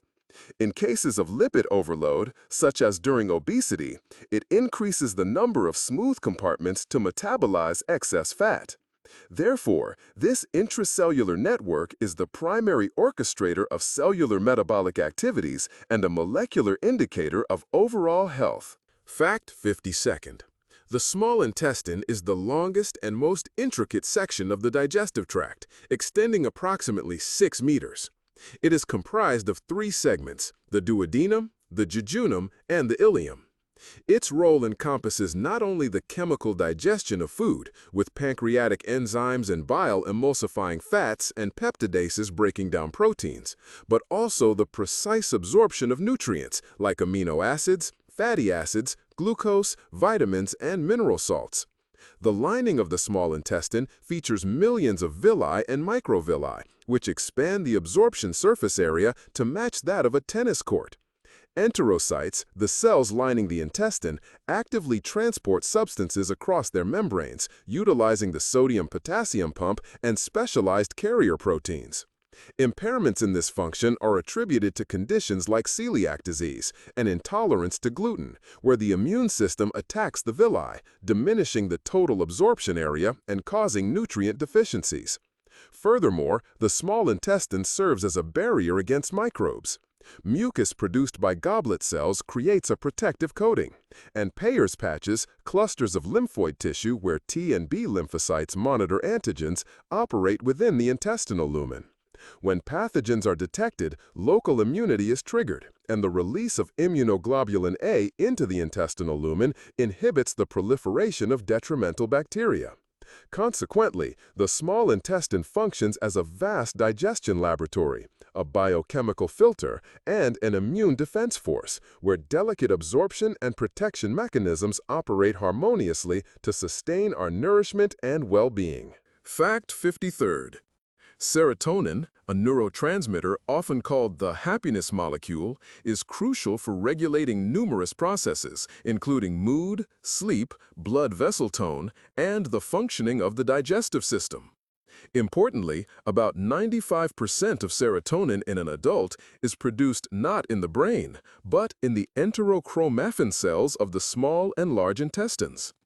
In these cells, the amino acid tryptophan is transformed by the enzyme tryptophan hydroxylase into 5-hydroxytryptamine, which is then decarboxylated to become active serotonin. Some of these molecules enter the bloodstream and influence vascular tone. In cases of low blood pressure, hypotension, they narrow arteries, increasing pressure. Its primary function, however, is paracrine. Serotonin controls intestinal movement, promoting peristalsis and fluid release. Excess serotonin causes diarrhea, while a lack of it leads to constipation. In the brain, serotonin is produced in the Raphe nuclei of the pons and travels via the upper and lower Raphe pathways to the cortex, limbic system, and brainstem structures. There, it acts via 7 receptor types, affecting mood, sleep, appetite, and how pain is perceived. Antidepressants known as selective serotonin reuptake inhibitors, SSRIs, block the SERT transporter. This action increases serotonin levels in the synaptic gap, helping to restore normal signaling. Therefore, serotonin is more than just a joy hormone. It's a universal mediator linking the digestive, vascular, and nervous systems. It shows how gut metabolism directly affects brain activity and how an imbalance in one system can impact overall health. Fact 54th. At the heart of all cellular respiration reactions lies the enzyme ATP synthase. This is a large protein complex integrated into the mitochondrial membrane. It consists of a rotor and a stationary module, creating a molecular turbine. The proton gradient, established by the electron transport chain, sets the rotor in motion. The mechanical energy from this rotation is used to convert adenosine diphosphate and phosphate into adenosine triphosphate, ATP. Each ATP synthase molecule is composed of more than 20 subunits, arranged into 2 main domains, F0 and F1.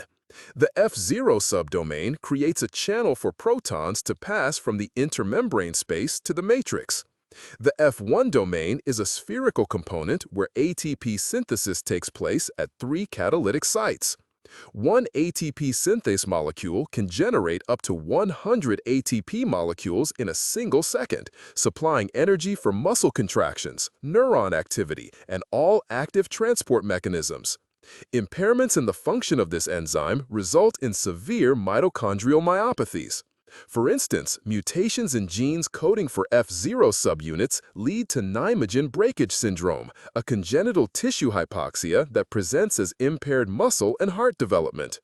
Consequently, ATP synthase acts not just as a biochemical catalyst, but as a micro-turbo power plant within each cell, transforming nanoscale mechanical rotation into energy that powers the whole body, from a blink to a run. 55th fact.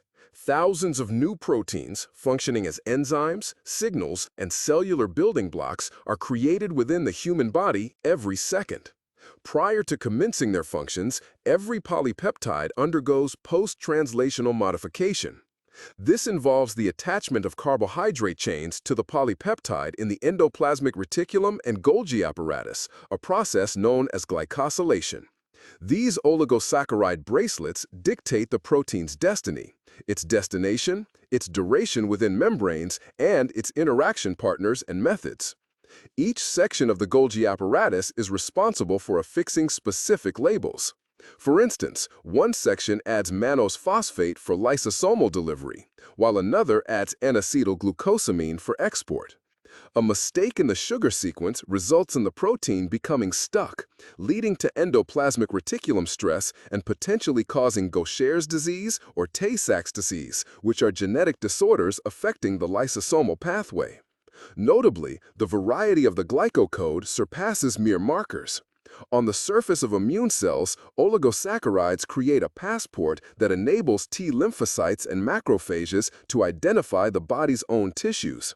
During embryonic development, the cellular glycoprint shifts, and this alteration serves as the signal for cells to migrate, differentiate, and organize into organs.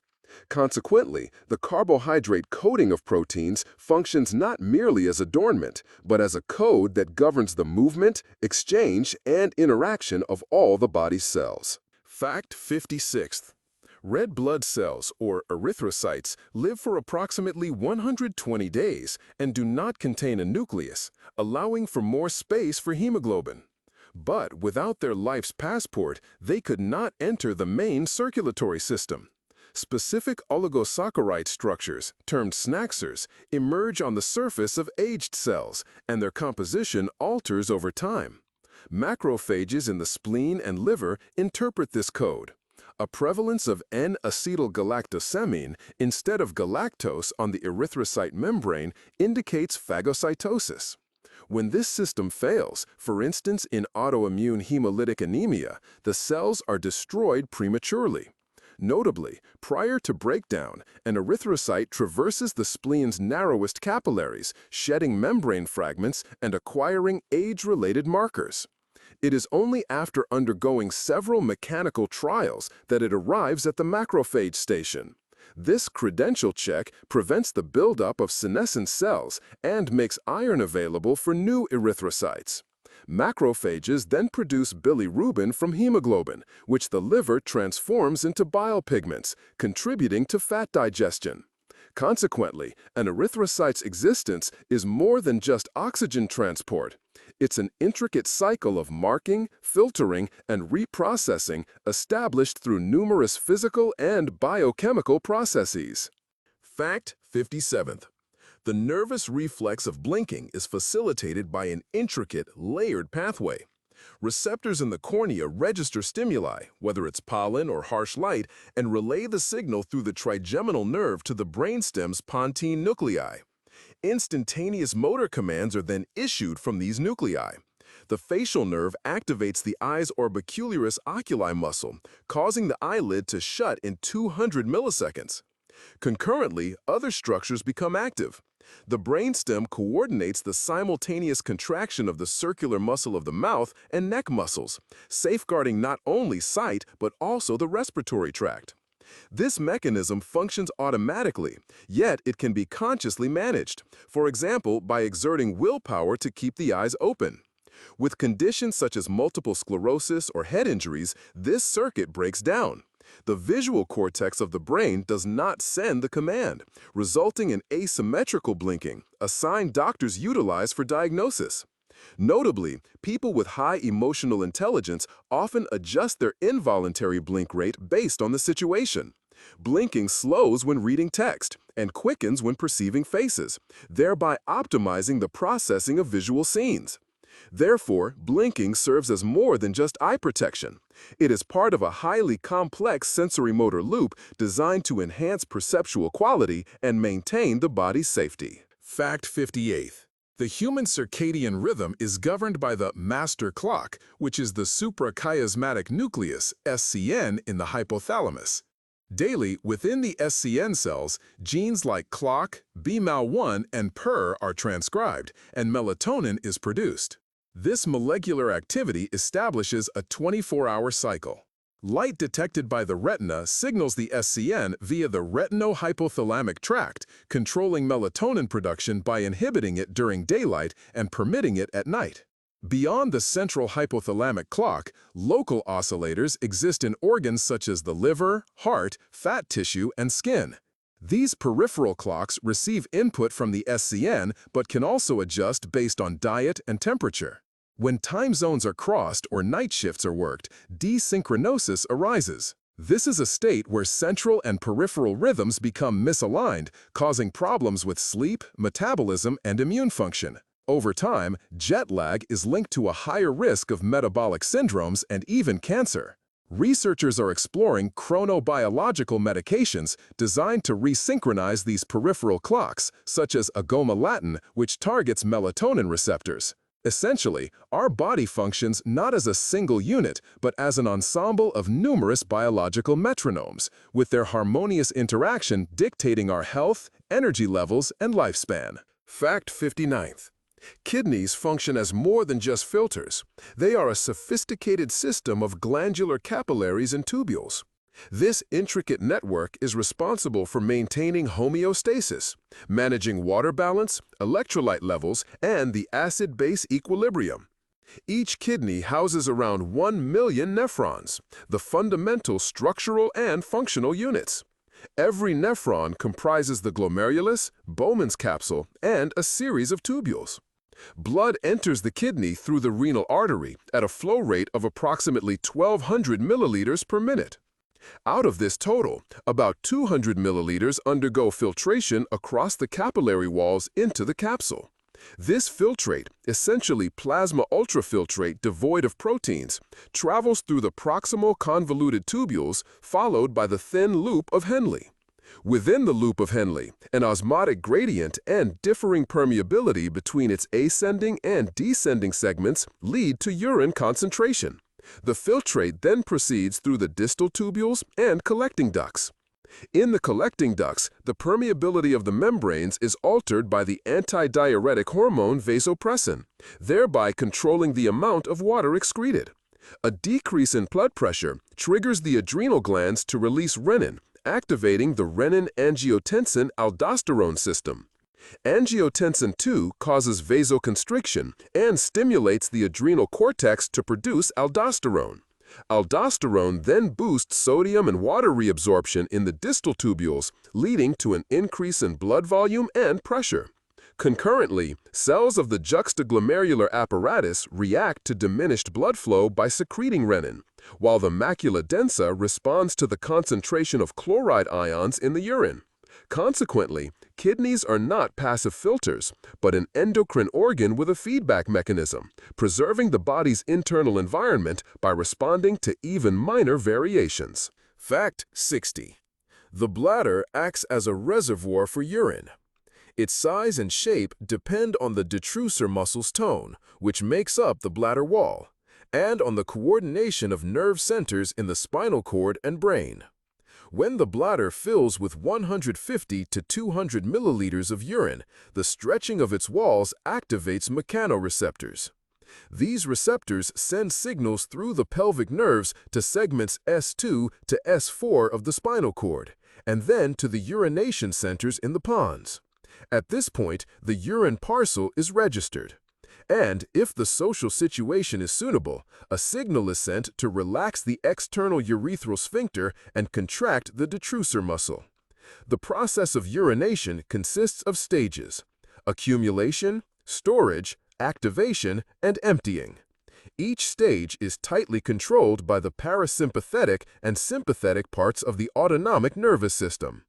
In individuals with spinal cord damage above the S2 level, the phases are disturbed, which can result in a neurogenic bladder with either incontinence or retention.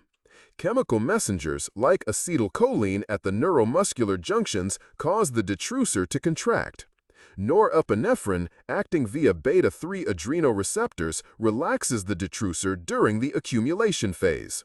In clinical settings, for an overactive bladder, muscarinic receptor antagonists such as oxybutynin are used to decrease the urge to urinate. For neurogenic dysfunctions, electrical stimulation of the sacral roots is a possible treatment. The bladder is more than just a waste receptacle. It is a dynamic organ whose coordinated function is essential for a good quality of life and social engagement. Fact 61.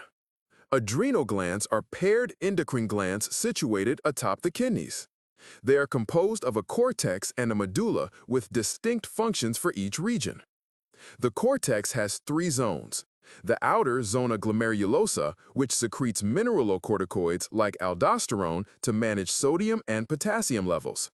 The middle zona fasciculata, which synthesizes glucocorticoids such as cortisol, affecting carbohydrate metabolism, immune function, and the body's response to stress. And the inner zona reticularis, producing sex steroids, specifically androgens. The adrenal medulla consists of modified neurons that produce catecholamines, epinephrine and norepinephrine.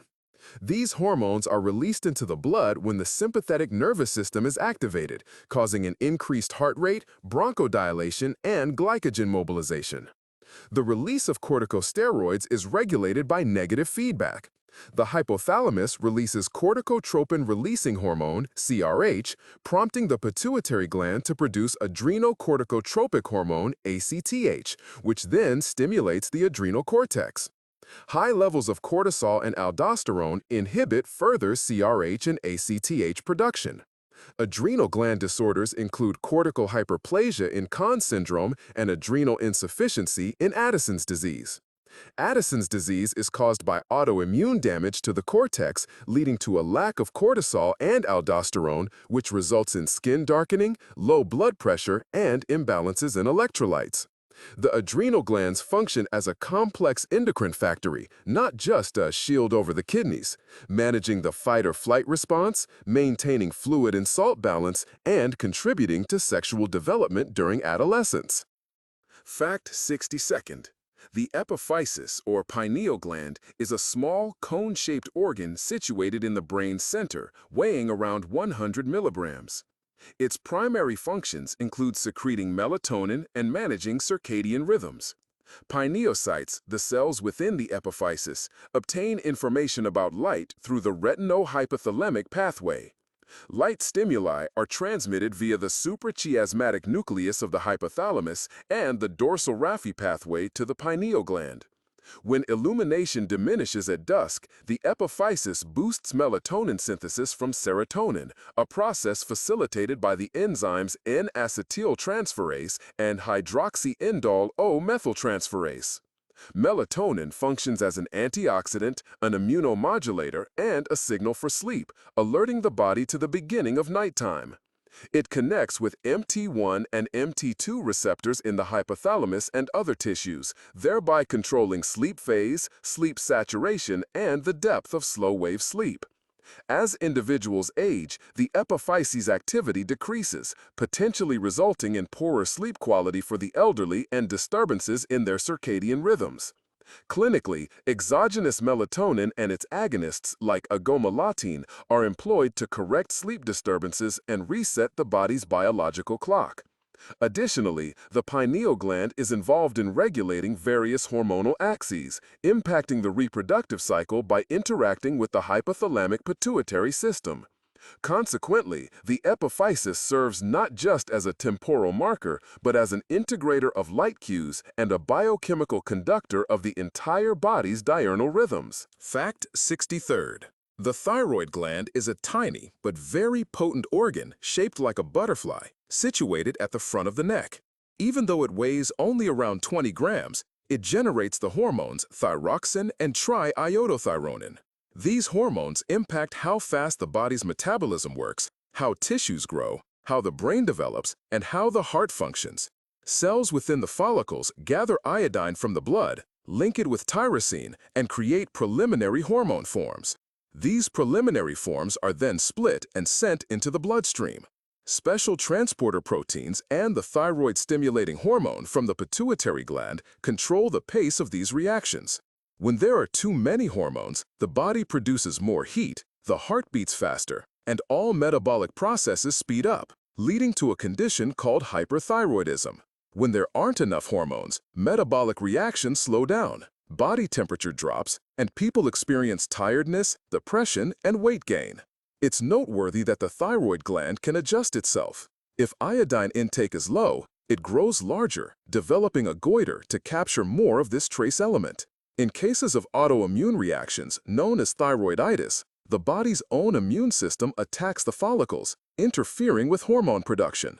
During the 20th century, treatment using radioactive iodine was developed. This treatment specifically targets and destroys overactive cells, with the remaining tissue being managed with medication.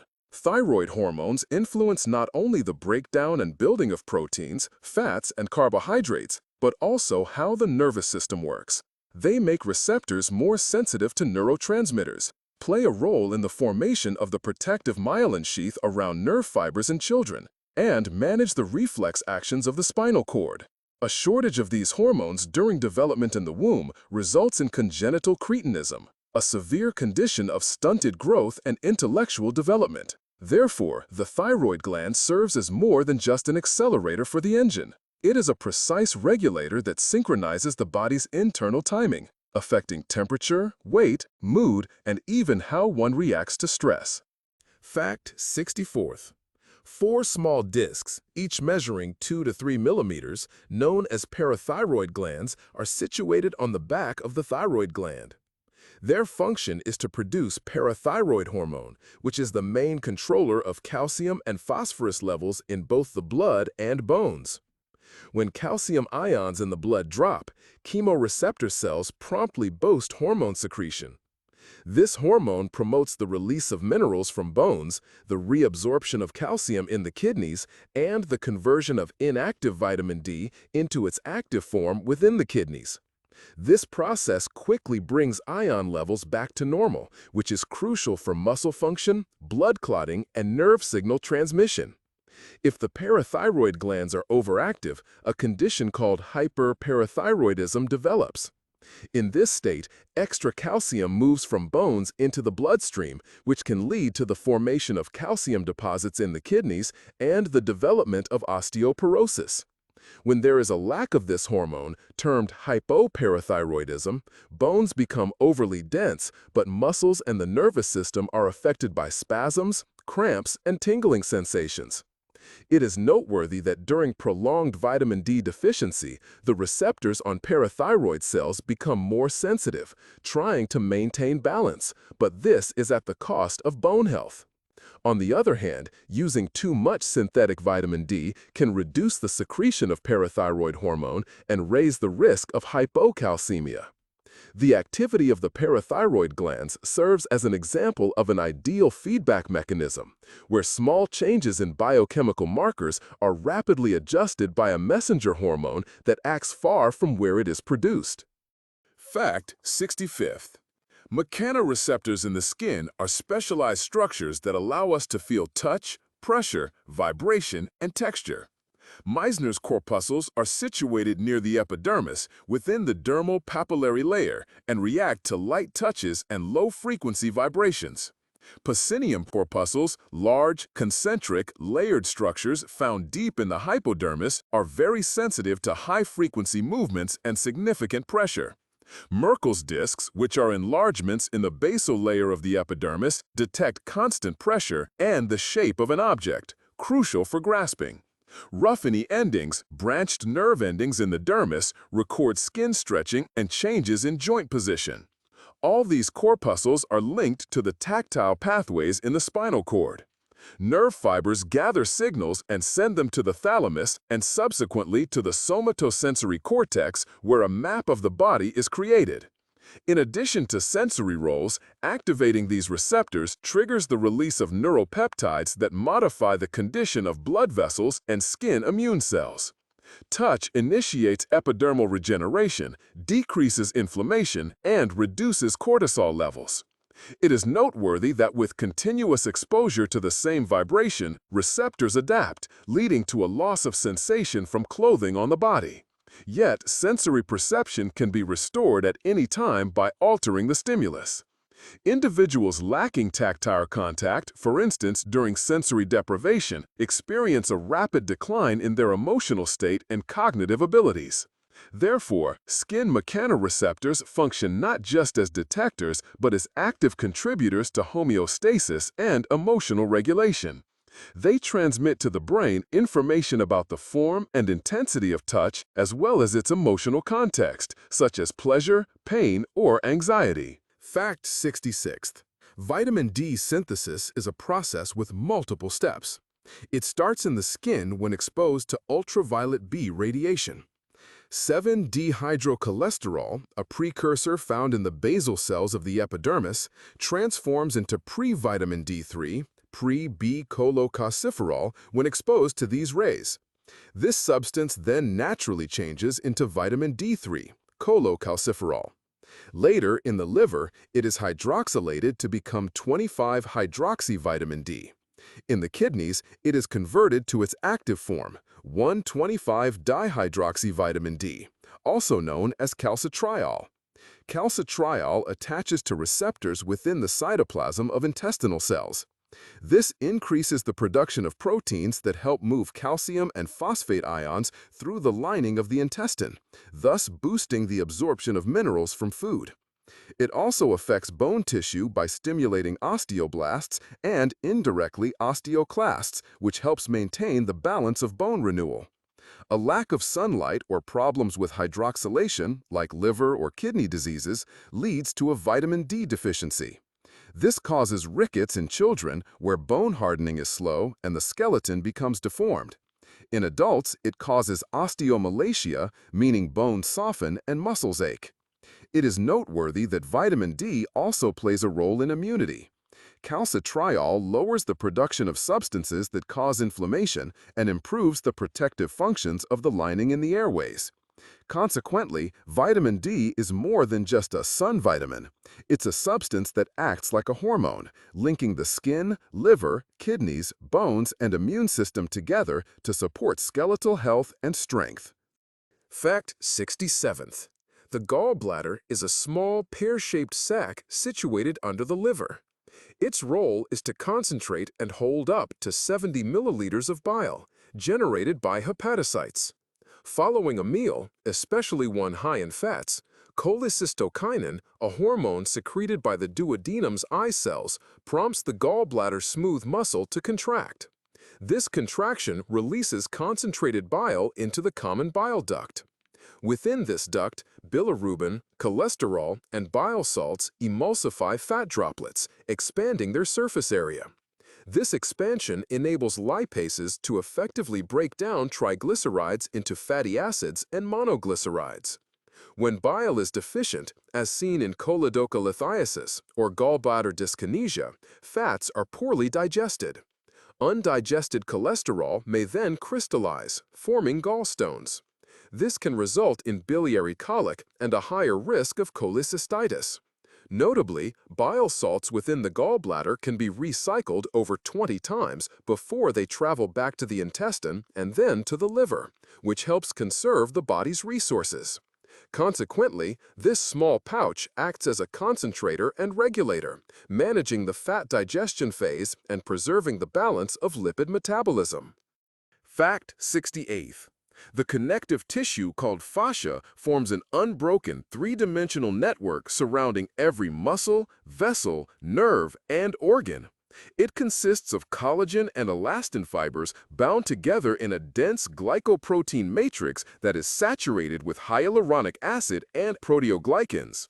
Fascia transmits force from muscles to the skeleton, and it also plays a role in mechanoreception. Fibroblasts and special sensory cells within its layers react to deformation, prompting the release of cytokines and growth factors that kickstart regeneration following injuries. When subjected to chronic overload, the fascial network becomes denser, impairing layer-to-layer sliding and causing pain, fibrosis, or contractures. Manual therapy methods like myofascial release focus on restoring the mobility of fibers and normalizing the hydration of glycosaminoglycans. The latest studies show that fascia is linked to the autonomic nervous system and can relay pain signals, potentially increasing muscle spasms across the entire body. This means fascia is more than just an enclosure for organs. It is an active sensory organ and a controller of the body's mechanical wholeness. Fact 69th. The mesentery, also known as the mesentery, is an organ that has been recently recognized again. It serves to connect the small intestine to the back wall of the abdomen. Structurally, the mesentery is formed by two layers of peritoneum, with blood vessels, lymphatic channels, and nerves running between them. The mesentery holds the intestinal loops in place, yet it is flexible enough to allow for peristalsis. It also plays a role in immune monitoring. Lymphatic follicles found in its folds filter lymph and capture harmful agents. Furthermore, mesenteric tissue produces adipokines and cytokines, which are signaling molecules influencing metabolism and inflammation across the body. In conditions like Crohn's disease, inflammation of the mesentery worsens the illness, and the fat deposits in it, referred to as mesenteric fat, indicate how severe the condition is. Surgeons observe that maintaining the mesentery's integrity after bowel surgery lowers the chances of developing scar tissue after surgery and bowel blockage. Therefore, the mesentery is more than just a support for the intestine. It is a complex system for transport, defense, and communication between organs. Fact 70. The peritoneum is a serous membrane lining the abdominal cavity and covering internal organs. It has two layers, the parietal layer attached to the abdominal walls and the visceral layer which closely covers the organs. Between these layers is the peritoneal cavity containing a small amount of lubricating fluid. This fluid, plasma with hyaluronate, minimizes friction when internal structures move. The peritoneum also acts as a barrier. During infection, it quickly directs macrophages and leukocytes to the inflamed area, creating fibrinous films. These films contain the infection and stop peritonitis from spreading. Transperitoneal metabolism also happens via the peritoneum. For abdominal dialysis, the metabolic solution is administered here, helping to remove toxins and excess fluid. Chronic inflammation, or peritonitis, causes adhesions that limit intestinal loop movement. In gynecology, evaluating the peritoneal surface indicates fertility. The vascular network's density, along with adhesions, impacts fallopian tube patency. Thus, the peritoneum is more than just a lining. It's a dynamic space providing friction reduction, protection, and metabolic exchange in the abdomen. Fact 71. Synovial fluid, also known as synovium, serves as more than just a lubricant. It's a sophisticated system for cushioning, nutrition, and immune regulation that allows our limbs to move silently. This fluid is produced by a specialized layer of cells lining the inside of the joint capsule, known as type A and type B synoviocytes. Type A synoviocytes act like macrophages, consuming tissue remnants and microbes. Type B synoviocytes, on the other hand, synthesize hyaluronate, a lengthy polyuronic acid with a molecular weight reaching up to 10 million Daltons, which dictates the fluid's viscosity and elasticity. Typically, the hyaluronate concentration is between 2 and 4 grams per liter, resulting in non-linear rheology.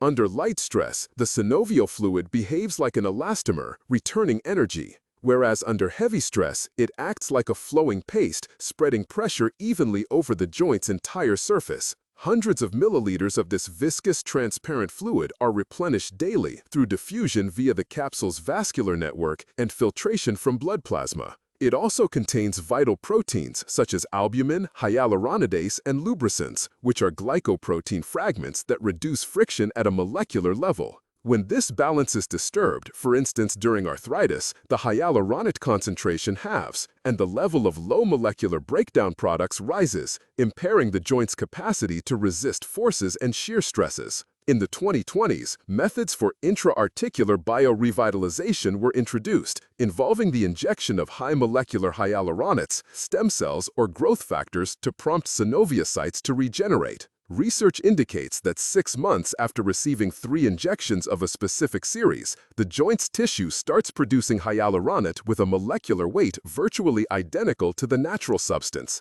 Consequently, synovium is not simply a lubricating agent, but a living organ that governs the quality of movement, provides nourishment for chondrocytes, and acts as a defense against inflammation. Without it, any joint flexion or extension would resemble the operation of ungreased gears, loud, damaging to interfaces, and causing pain. Fact 72. Blood type is more than just transfusion tables. It reflects a millennium of adaptation to infections, diet, and population movements. The ABO system is based on oligosaccharide antigens on red blood cells. A, N-acetylgalactosamine, B, galactose, or both, AB, or neither, O. These markers are coded by alleles of the ABO gene on chromosome 9, where an insertion-deletion mutation results in an inactive enzyme for group O. Furthermore, the Rh factor, Rh, is determined by the D protein on the red blood cell membrane. Positive, D+, if present, negative, D- if absent. The evolution of group O is associated with resistance to malaria and dysentery. Individuals with the O allele have a lower risk of severe Plasmodium falciparum malaria, whereas group A is linked to higher susceptibility to cholera. The Rh negative factor shows geographical differences. In Europe, it accounts for up to 15%, while in Asia and Africa, it is just over 1%. This might indicate selection during epidemics or ancient genetic occurrences. Clinically, Rh factor incompatibility between an Rh negative mother, Rh-, and an Rh positive fetus, Rh+, can lead to hemolytic disease of the newborn. During the first Rh-positive pregnancy, maternal sensitization is typically unnoticed. But in subsequent pregnancies, her immune system produces IgG antibodies that can cross the placenta and destroy fetal red blood cells. Current prevention involving the administration of anti-Rh immunoglobulin at 28 weeks and post-delivery has eradicated this cause of perinatal mortality. Therefore, blood type serves not only as markers for transfusions, but also as a vital insight into immunity, migration patterns, and humanity's historical interactions with pathogens. Fact 73rd. Genetic mosaicism and chimerism illustrate how a single organism can possess distinct genetic lines stemming from errors in cell division or embryo fusions. Mosaicism means that some cells have one mutation and others have a different one, resulting from changes after fertilization. For example, port wine stain, a skin vascular malformation, is caused by an activating GNAQ mutation that happens early in embryonic development and affects only some blood vessel cells. This localized alteration leads to a reddish skin color and a specific pattern, while the rest of the body's tissues keep their usual genetic makeup. Chimerism occurs when two fertilized eggs merge into one early embryo, and the resulting individual develops from cells of both. Human cases have been reported where bone marrow transplant recipients show different genetic markers from the donor. A more extraordinary example involves two-hearted individuals. In cases of full chimerism, some people have two blood types showing up as both O and A in tests. Mosaicism can affect how genetic disorders manifest. In McCune-Albright syndrome, a GNAS mutation in cells causes them to produce too much parathyroid hormone, leading to polyostic fibrous dysplasia of the bones, even though other cells are normal. In cancer research, mosaicism helps explain why different groups of tumor cells can respond differently to chemotherapy. Therefore, a single human being is not always a genetically uniform, solid entity. Areas with different DNA can exist within us, influencing the development, diagnosis, and treatment of various illnesses. Fact 74th. Fetal microchimerism is the phenomenon where fetal cells cross the placenta and remain in the mother's tissues for decades, forming a living memory of the pregnancy. These cells, possessing pluripotency, settle in the liver, lungs, skin, heart muscle, and thyroid gland. Studies suggest that in the mother's heart, after birth, fetal stem cells aid in repairing damage from myocardial infarction, being distinct from maternal cells based on HLA alleles. However, microchimerism can have a dual effect. On one side, in rheumatoid arthritis and systemic sclerosis, fetal cells are associated with stronger autoimmune responses, where the mother's immune system wrongly targets tissues, identifying the fetal cells as foreign. On the other side, in various experiments, fetal mesenchymal cells have been observed to reduce inflammation by lowering the release of pro-inflammatory cytokines, TNF-alpha and IL-6, which might lead to new treatment possibilities. It has been discovered that such cells can endure in the mother's body for more than 40 years post-delivery, indicating their ability to self-sustain and divide. The methods by which they are retained are not understood, but it is thought that local stem cell niches and regulation via growth factors play a role. Therefore, microchimerism is more than just a biological oddity. It's a living connection between generations, where the fetus leaves a biological trace in the mother's body that can be involved in regeneration, immune communication, and potentially influence health many years later. Fact 75th. Cerebrospinal fluid is a clear, colorless fluid that circulates in the skull's cavity and the spinal canal. The total amount of this fluid is around 150 milliliters. It is generated by ependymal cells found in the vascular plexuses of the brain's ventricles, producing about 500 milliliters daily. Most of this fluid re-enters the bloodstream through arachnoid granulations. Its consistency is like diluted plasma with low protein, but it has a crucial balance of sodium, potassium, and chloride ions. Its main job is to act as a buffer. It keeps the pressure inside the skull steady and shields the brain from jarring movements when the head moves. Every time the heart beats, a pulse of pressure goes to the brain's blood vessels and is softened as fluid is moved into the spinal canal. Another important role is removing waste from metabolism. Neuron byproducts, like too much glutamate and extra potassium, are carried by the CSF into the blood. Traces of neuropeptides and signaling molecules are also removed this way. Problems with how this fluid circulates can cause hydrocephalus. If the fluid doesn't get absorbed properly, or if the ventricular system is blocked, the fluid builds up, raising pressure inside the skull and damaging the brain's outer layers.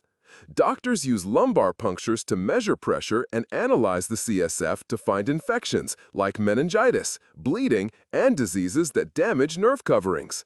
So, cerebrospinal fluid is more than just a cushion, it's a constantly working system that feeds, cleans, and protects the central nervous system all the time. Fact 76. The brain's protective layers, known as the meninges, consist of 3 consecutive strata surrounding the brain and spinal cord: the dura, arachnoid, and pia mater. The dura mater is a tough, fibrous sac composed of 2 laminae. Its outer lamina is securely fixed to the skull's interior, and its inner lamina creates the dural sinuses, which gather venous blood.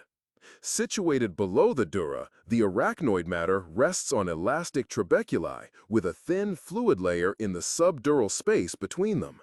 The pia mater tightly hugs the brain surface, conforming to every gyrus. Together with the brain, it defines the subarachnoid space where cerebral spinal fluid flows. This trabecular network not only suspends the brain, but also acts as a route for vessels and nerve fibers reaching deeper brain regions. Inflammation, meningitis, or bleeding, subdural hematoma, alters the fluid's clarity, pressure, and content between these layers, leading to immediate symptoms like headache, stiff neck muscles, and confusion. Neurosurgical procedures like craniotomy, which involves opening the dura mater, grant access to diseased areas. However, this demands careful technique to prevent damage to the subarachnoid trabeculi and to avoid air embolism. Consequently, the meninges serve as more than just protective sheaths. They are a triad ensuring structural integrity, vascular outflow, and pathways for the circulation of essential fluid within the central nervous system. Fact 77th. Lymph nodes are small, oval filters distributed across the lymphatic system, with as many as 600 present in an adult. These nodes, surrounded by a fibrous capsule and connected by afferent lymphatic vessels, house immune cells. B lymphocytes in the outer cortical region form primary follicles, and T lymphocytes in the pericortical area are responsible for cell-mediated immunity. Macrophages and dendritic cells actively patrol the sinuses, capturing microbes and presenting antigens to lymphocytes. As lymph flows through a node, it is filtered, removing foreign particles and cells. Within the follicles, specifically in the fluorescent sphere, B cells are cloned and mature, producing antibodies that are highly specific. Once activated, lymphocytes leave the node via efferent vessels and travel throughout the body, strengthening its immune defenses. When an infection occurs, nearby lymph nodes, like inguinal nodes for a foot injury or cervical nodes for tonsillitis, swell and become painful, indicating a robust immune response. In contrast, lymphomas cause nodes to enlarge without invading surrounding tissues and without causing pain, requiring a biopsy for a precise diagnosis.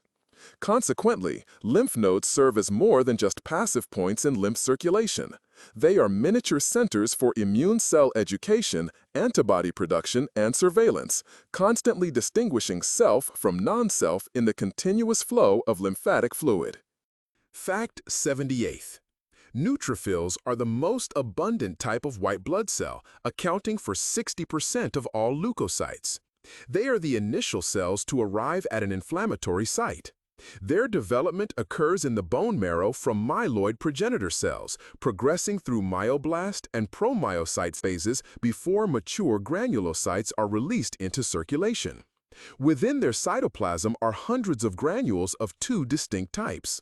Azurophilic granules contain defensins and myeloperoxidase, utilized for the oxidative destruction of bacteria. Specific granules contain lysozyme and lactoferrin, employed for bacterial breakdown. When exposed to chemoattractants, neutrophils speed up their movement towards the inflammation focus, traversing the endothelium into tissues. There, they capture pathogens through phagocytosis, creating a phagosome, and eliminate them via an oxidative explosion involving reactive oxygen species. Typically, their survival time in tissues is no more than 48 hours, after which they perish, forming pus. During chronic inflammation, the body may experience an excess of neutrophils, resulting in toxin buildup and damage to nearby tissues. Therefore, neutrophils are more than just the artillery of the immune system. They are a precisely calibrated biochemical process, from their creation in the bone marrow to their programmed demise at the inflammation site, with each granule acting as a payload designed for a specific protective mission for the organism. Fact 79. The vestibular system is a precise device for balance, located inside the temporal bones, and governs our perception of our position in space.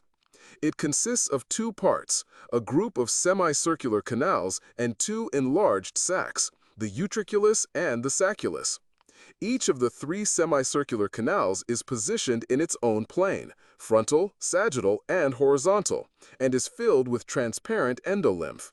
When the head turns, the fluid lags due to inertia, bending the elastic cupula, a jelly-like lid on the sensitive hair cells. This causes them to produce an electrical signal. Through the vestibular nerve, this signal travels to the brainstem, where it is compared with input from the eyes and proprioceptors, creating the feeling of spinning or tilting. The utriculus and sacculus contain otolithic membranes, thin layers covered with tiny calcium carbonate crystals, otoliths. When there is linear acceleration or the head is tilted, these membranes move, pushing on the hair cell cilia and sending a signal to the brain about vertical shifts. This process enables us to maintain focus on a stationary point while moving, the vestibulo-ocular reflex, and to control muscle tension for standing and walking. If the vestibular nerve becomes inflamed, a condition called labyrinthitis, a person experiences disorientation, nausea, and nystagmus. In space, astronauts' vestibular systems lose their normal gravity cues, and adaptation takes several days. It has been observed that in weightlessness, the otoliths scatter, and the cupula interprets any motion as rotation, leading to space sickness. Thus, a system built for Earth can immediately tell the brain about tiny changes in body position, and it is this system that gives us our sense of equilibrium in any pose. Fact 80.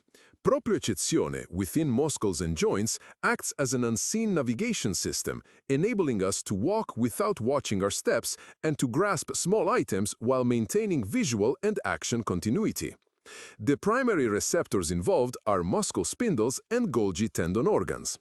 A muscle spindle is a capsule formed by connective tissue extensions situated parallel to muscle fibers. Within this capsule are specialized intrafascial fibers equipped with receptor endings. When a muscle elongates, the spindle stretches accordingly, causing its sensory endings to produce frequent impulses that inform the spinal cord about the muscle's length. Concurrently, gamma motor neurons adjust the spindle's sensitivity by modifying the tension of the intrafascial fibers. The Golgi tendon organ is positioned at the point where a muscle connects to a tendon and reacts to strain.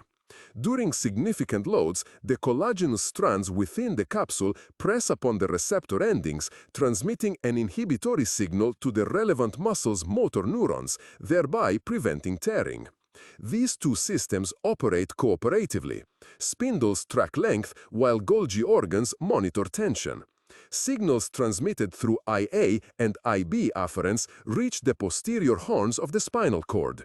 Here, they directly or via interneurons influence the activity of alpha motor neurons. This inherent automation ensures that during walking, muscles activate and deactivate without conscious direction, and the flexor reflex is triggered automatically upon encountering an unforeseen obstacle. Deficiencies in proprioception, such as those occurring with diabetic neuropathy or Ehlers-Danlos syndrome, result in joint instability, increased susceptibility to injuries, and a diminished sense of one's body in space. Consequently, it is not solely vision and balance, but also internal sensors embedded deep within muscles and tendons that construct a continuous representation of our posture and locomotion. Fact 81. The heart's conducting system, which serves as an autonomous rhythm setter and contraction distributor, consists of the sinoatrial node, atrioventricular node, bundle of His, and Purkinje fibers. The sinoatrial node, also known as the Keith-Flack node, is a collection of pacemaker cells located on the wall of the right atrium where the superior vena cava enters. These cells undergo spontaneous membrane depolarization due to a leaky ion channel current, which establishes the heart rate, ranging from 60 to 100 beats per minute in adults. The impulse then travels across the atriomyocardium, causing atrial contraction and ventricular filling. Following this, the signal reaches the atrioventricular node, where it is briefly delayed, facilitating a uniform transfer of atrial ejection to the ventricles. This delay is a consequence of a specific connective tissue barrier and the slow conduction properties of the AV node cells. The impulse then proceeds through the bundle of His, which splits into the right and left bundle branches that run down the interventricular septum. Their Purkinje fibers, branching into the ventricular myocardium, distribute excitation instantaneously, ensuring a coordinated contraction that pumps blood into the systemic and pulmonary circuits. Problems within the Keith-Flack node can result in sinus arrhythmia. AV node block can cause bradycardia or complete heart block, and premature Purkinje fiber contractions can lead to ventricular extrasystole. Contemporary pacemakers replicate the function of the sinus node, and the ablation of abnormal areas resolves atrial fibrillation.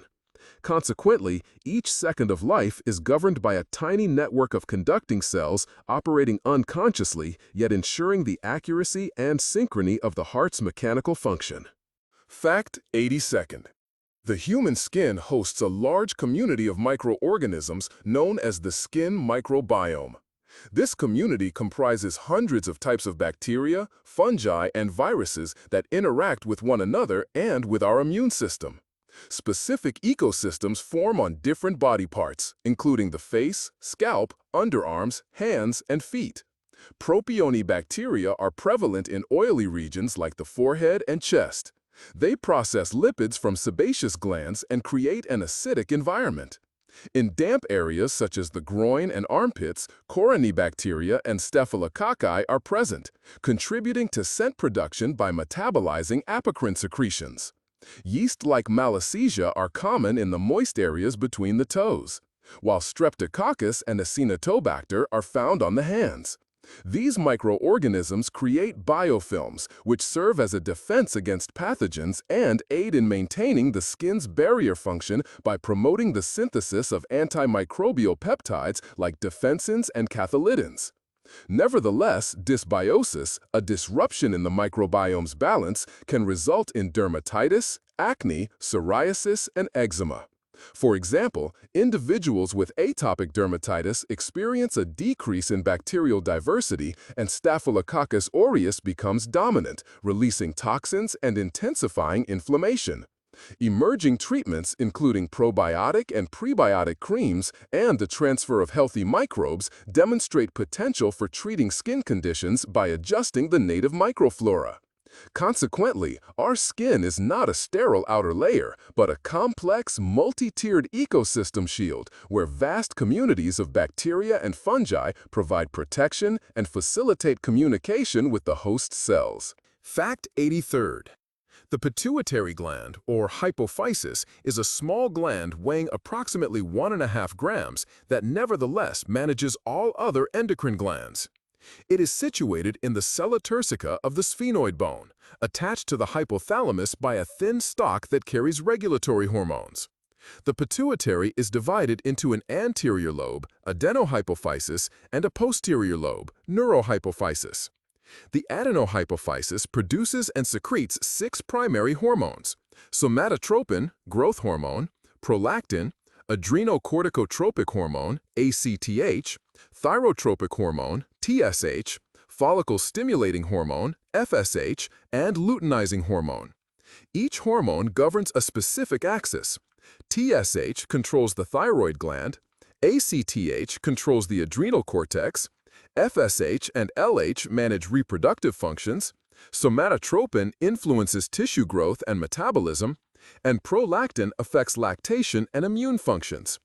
The neurohypophysis stores and releases 2 neurohormones produced in the hypothalamus's nuclei into the bloodstream as needed: vasopressin, which regulates kidney water-salt balance and blood pressure, and oxytocin, which initiates uterine contractions during labor and aids breastfeeding. The pituitary's operational mechanism relies on the pulsatile release of releasing factors from the hypothalamus, which travel through a portal vascular system to the adenohypophysis. Feedback loops involving the levels of 3 key hormones enable precise adjustments to secretion speed. Pituitary disorders, including adenomas, hypopituitarism, and syndromes of deficient or excessive secretion, result in a broad spectrum of issues with growth, metabolism, reproduction, and hydroelectrolytic balance, positioning this gland as the main conductor of the body's endocrine orchestra. Fact 84th. The hypothalamus, a part of the diencephalon, is roughly the size of a small almond and holds exceptional regulatory control. It governs body temperature, feelings of hunger and fullness, thirst, the patterns of sleep and wakefulness, reactions to stress, sexual conduct, and the regulation of body heat. Within the hypothalamus are neurons that produce more than 10 different neuropeptides. For instance, neuropeptide Y boosts appetite. Corticotropin-releasing hormone activates the hypothalamus-pituitary-adrenal axis, and somatostatin and dopamine suppress the production of growth hormone and prolactin, respectively. This brain area receives information about the body's internal state, such as blood temperature, osmolarity, and hormone levels, as well as external cues from the eye's retinas and the limbic system. Through the pituitary stalk, it manages the anterior pituitary with great accuracy, where every signal from releasing and inhibiting factors influences the secretion of the 6 anterior lobe hormones. Simultaneously, axonal pathways to the posterior pituitary are responsible for releasing vasopressin and oxytocin. Damage or tumors affecting the hypothalamus can result in problems with temperature regulation, uncontrolled eating or drinking, and disturbances in sleep and behavior. Treatment for conditions related to its deficiency necessitates hormone replacement therapy and careful neuroendocrine observation. The hypothalamus acts as a neuroendocrine hub, connecting the key pathways for maintaining homeostasis and adapting to changes in the surrounding environment. Fact 85th. The vegetative or autonomic nervous system is divided into sympathetic and parasympathetic components. These components often act in opposition, but when balanced, maintain internal parameters like heart rate, blood vessel tone, respiration, digestion, and temperature regulation. The sympathetic system, which begins in the thoracic and lumbar sections of the spinal cord, activates during fight or flight stress responses. Norepinephrine and adrenaline then boost heart output, narrow skin blood vessels, widen bronchioles, and slow down gut movement. The parasympathetic system, centered in the brainstem, specifically the nuclei of the vagus and sacral regions, handles rest and digest functions. Acetylcholine in this system reduces pulse rate, encourages the secretion of digestive juices, raises the tone of the vagus nerve, and boosts intestinal activity. Both systems connect to organs through ganglia, sympathetic ones via paravertebral chains and parasympathetic ones via terminal ganglia, located close to the organs. A lack of balance, termed sympatheticotonia or vagotonia, can show up as high blood pressure, irregular heartbeats, digestive issues, problems with body temperature regulation, and can result in vegetative vascular dystonia. Treatment approaches include using drugs to block alpha and beta adrenergic receptors, influencing cholinergic activity, and teaching breathing exercises to stimulate the vagus nerve. The autonomic nervous system is an unseen regulatory mechanism that maintains the body's internal environment in a state of dynamic balance, reacting immediately to any demand. Fact 86. Skeletal muscle fibers are categorized into 3 primary types, each serving distinct roles: slow oxidative, type 1, fast oxidative glycolytic, type 2A, and fast glycolytic, type 2B. Type 1 fibers are abundant in mitochondria and myoglobin, possess good blood supply, rely on aerobic metabolism, and exhibit high fatigue resistance, serving as the foundation for posture and endurance. Type 2A fibers contain a moderate number of mitochondria and can function aerobically or anaerobically, delivering medium contraction speed and endurance. Type 2B fibers are the most powerful or explosive. They have limited mitochondria and capillaries, and their anaerobic glycolysis produces a quick but brief surge of strength, leading to lactate buildup and rapid fatigue. An individual's distribution of these fiber types is genetically predetermined, yet training can influence these proportions. Endurance activities boost the percentage of oxidative fibers, while sprint training promotes glycolytic fibers. In any given muscle, all fibers connected to a single motor neuron are of the same type, creating motor units of varying potency. Their activation is ordered. Light exertion recruits small motor units with type 1 fibers, and as exertion grows, larger units of type 2A and 2B are activated. This graded recruitment mechanism ensures a smooth progression of force and efficient energy use. Knowledge of muscle fiber types is essential for effective sports preparation, injury recovery, and managing muscle weakness. Fact 87th. Hemopoiesis, which is the process of constant blood cell renewal, takes place in the red bone marrow. The main locations for this process are flat bones, including the sternum, pelvis, ribs, and skull. All of a person's blood, about 5 liters in total, is fully replaced on average every 70 days. Red blood cells have a lifespan of 120 days. Platelets last 7 to 10 days, and white blood cells survive from a few hours to several days. The process starts with stem cells, which are genuine precursors that can both reproduce themselves and differentiate. Which specific path is activated depends on the combination of cytokines and hormones. Erythropoietin from the kidneys promotes the creation of red blood cells. Thrombopoietin from the liver promotes platelet creation, and interleukins and colony-stimulating factor promote white blood cell creation. At every step, cells are strictly selected. Apoptosis removes faulty or overly active cells, and the correct ones are sent to the blood. When blood is lost, erythropoietin levels increase immediately, causing the bone marrow to double its red blood cell output. In the event of infections, the system shifts its focus to producing white blood cells. Understanding the molecular workings of hemopoiesis has led to the development of bone marrow transplants for leukemia and the use of stimulating factors outside the body in vitro, which saves the lives of tens of thousands of patients each year. Fact 88. The brain's metabolic activity follows the energy atom principle. Every gram of brain tissue uses about 5 milliliters of oxygen each minute.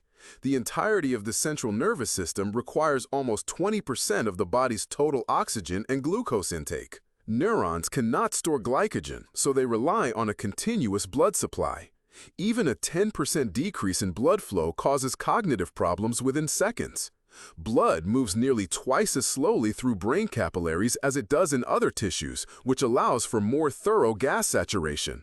Astrocytes form a side cuff around neurons, taking up surplus glutamate and potassium ions, processing them, and then giving neurons lactate as a backup energy source when they are highly active.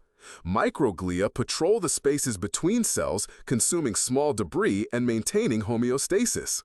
The stability of the brain's homeostatic functions depends on the barrier qualities of the endothelium, the blood-brain barrier, the operation of the glymphatic system, and the precise adjustment of neuromodulators like acetylcholine, dopamine, GABA, and serotonin. When metabolism is disrupted by conditions like vascular diseases, low blood sugar, hypoglycemia, or lack of oxygen, hypoxia, inflammatory processes begin, which can result in neurodegeneration. Research into brain metabolism led to the development of stroke treatments where restoring blood flow by opening a blocked vessel, recanalization, in the initial hours can bring back up to 50% of lost abilities. Fact 89th. Human thermoregulation involves a sophisticated balance between generating and releasing heat. When external temperatures decrease, the hypothalamus's central thermoregulator initiates two primary responses: skin vasoconstriction and shivering.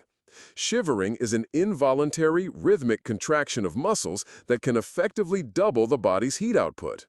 Conversely, when body temperature increases, sweating and skin vasodilation are triggered to boost heat loss via evaporation and convection. The efficiency of sweating is influenced by the concentration of eccrine glands, which can be as numerous as 5 million throughout the body, and by ambient humidity. Individuals who are physically trained tend to sweat more quickly and uniformly, offering protection against overheating during physical activity. A central mechanism also exists.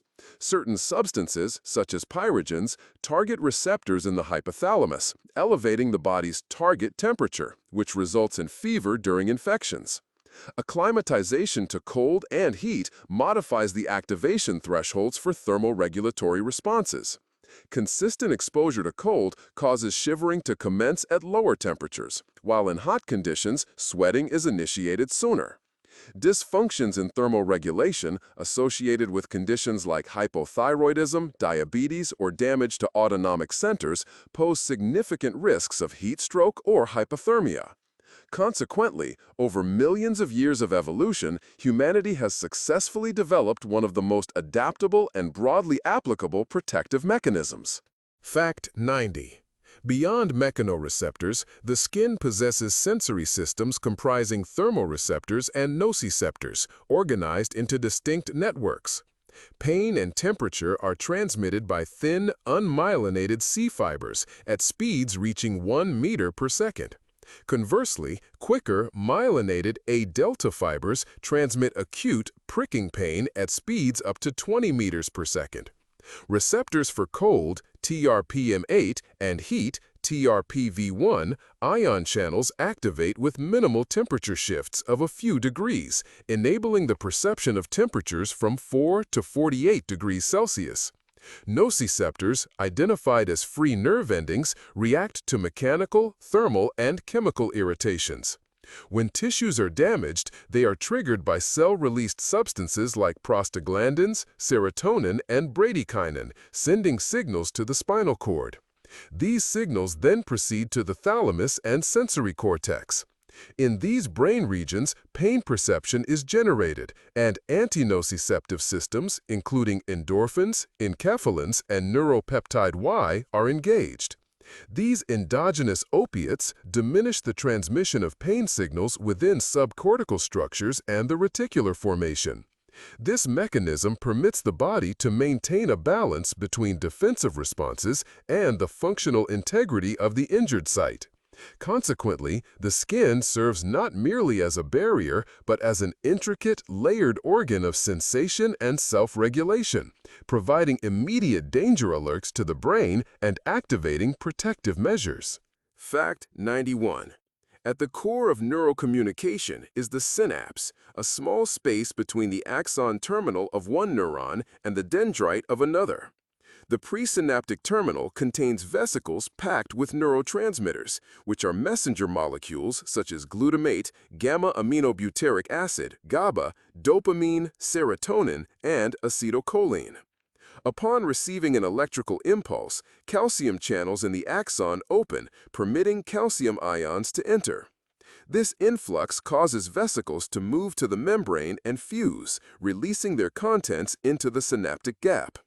These liberated molecules diffuse across a gap of 15 to 20 nanometers and attach to specific receptors on the postsynaptic membrane. This action opens or closes ion channels, consequently either exciting or inhibiting the subsequent neuron. Following their role, neurotransmitters are removed from the cleft through three mechanisms: transport back into the presynapse by transporters, enzymatic degradation, for instance by acetylcholinesterase, and diffusion into adjacent tissues. Peptide neurotransmitters represent a special class, acting for a longer duration and capable of modulating local circuits by adjusting synapse sensitivity. Synaptic plasticity, defined as the capacity to alter transmission strength in response to activation frequency and patterns, forms the basis of learning and memory. Long-term potentiation, LTP, and long-term depression are governed by protein kinases and calcium-dependent pathways, resulting in modifications to receptor quantities and the structure of dendritic spines. Fact 92. A distinctive area encircles the central nervous system, the ependymal complex of ventricular channels, facilitating cerebral spinal fluid circulation. Within the lateral, third, and fourth ventricles, vascular plexuses, composed of ependymal cells, generate CSF, with cisterns and channel pathways managing its movement. The fundamental exchange of water and electrolytes between the bloodstream and CSF is managed by osmoreceptors and precise control over the sodium ion pump within the ependyma. Overproduction or obstruction of fluid flow results in internal hydrocephalus. This condition causes increased pressure inside the ventricles, leading to their enlargement and compression of cortical structures, which in turn triggers cognitive and motor deficits. Treatment typically involves placing a shunt to drain excess fluid into the abdominal cavity. Alterations in CSF composition are observed in the pathology of certain demyelinating and neurodegenerative conditions. Higher concentrations of protein, immune complexes, and oligoclonal bands are indicative of autoimmune activity and are crucial for diagnosing multiple sclerosis. Fact 93rd. The pulmonary blood flow is unique in having low arterial pressure and minimal vascular resistance, which optimizes gas exchange within the lungs. Venous blood is ejected from the heart's right ventricle into the pulmonary artery. This artery splits into two primary branches, which further subdivide into segmental arteries, then arterioles, and finally capillaries that envelope the alveoli.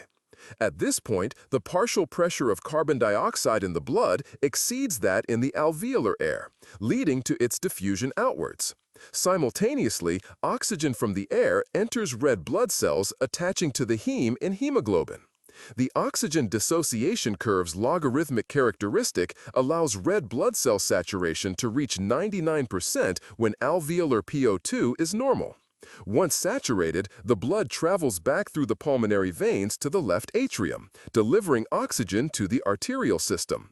Conditions affecting the lungs and heart, like pulmonary hypertension or embolism, can lead to increased resistance, resulting in right ventricular insufficiency, swelling, and tissue hypoxia. Fact 94th.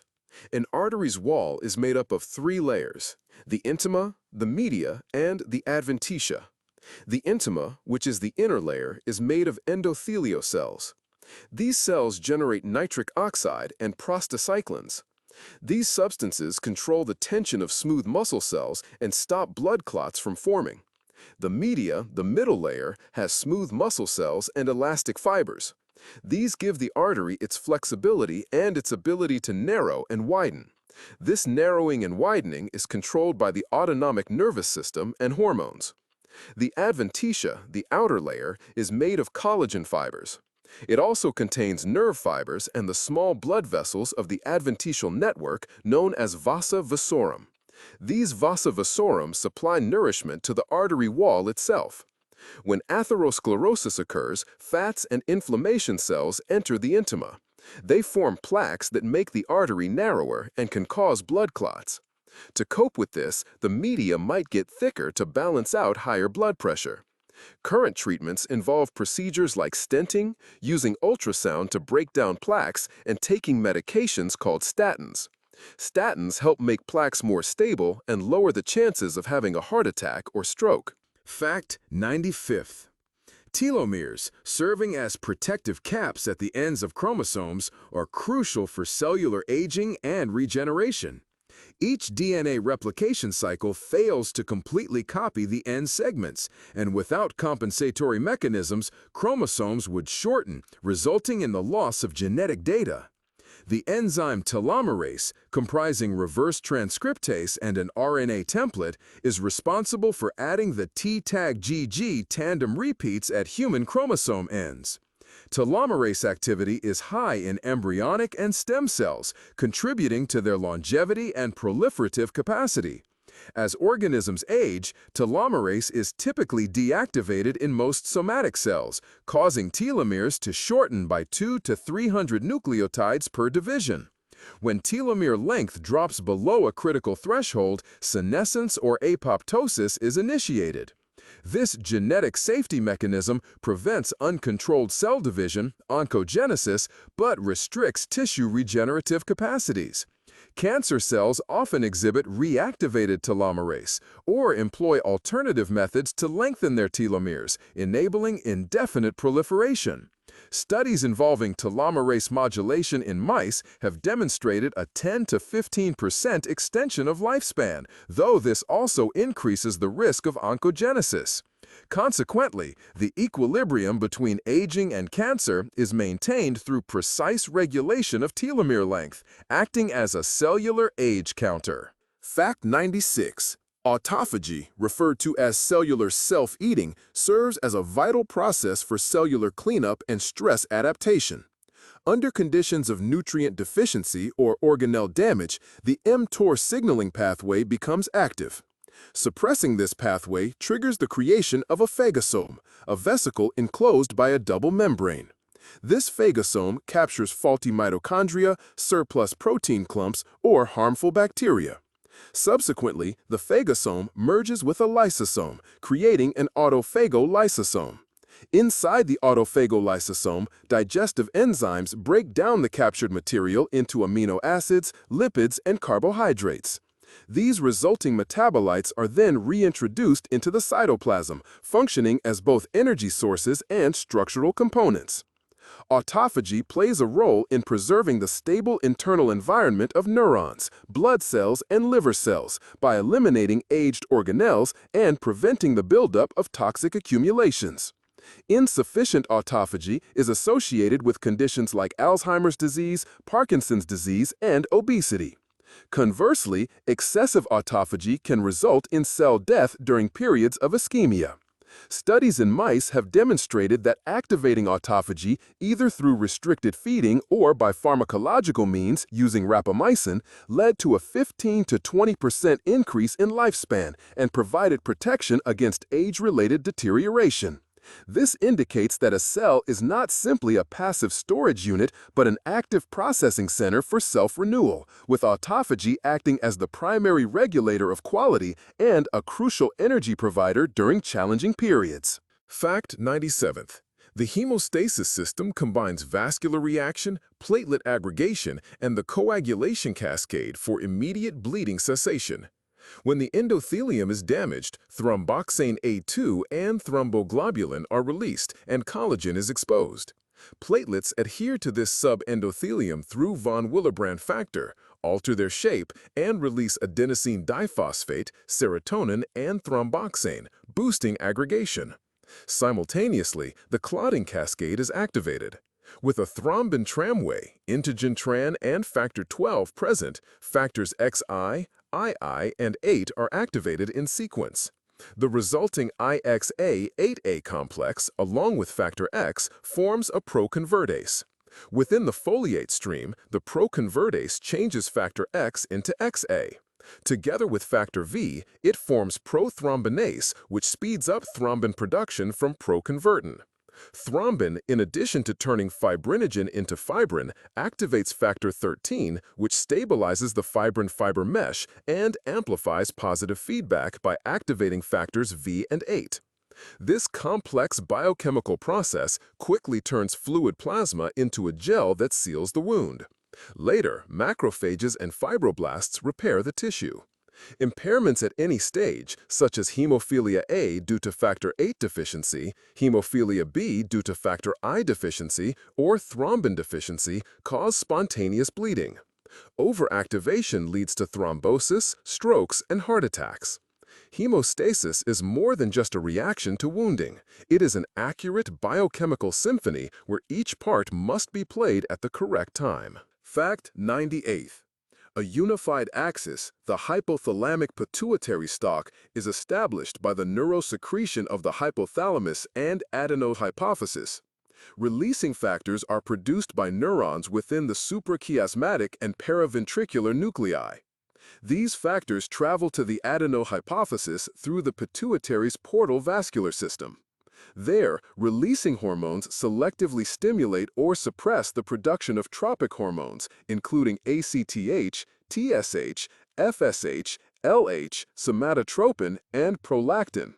Subsequently, effector hormones from the adenohypophysis exert their effects on peripheral endocrine organs via the blood. This connection of neurons and blood vessels results in pulsatile secretion.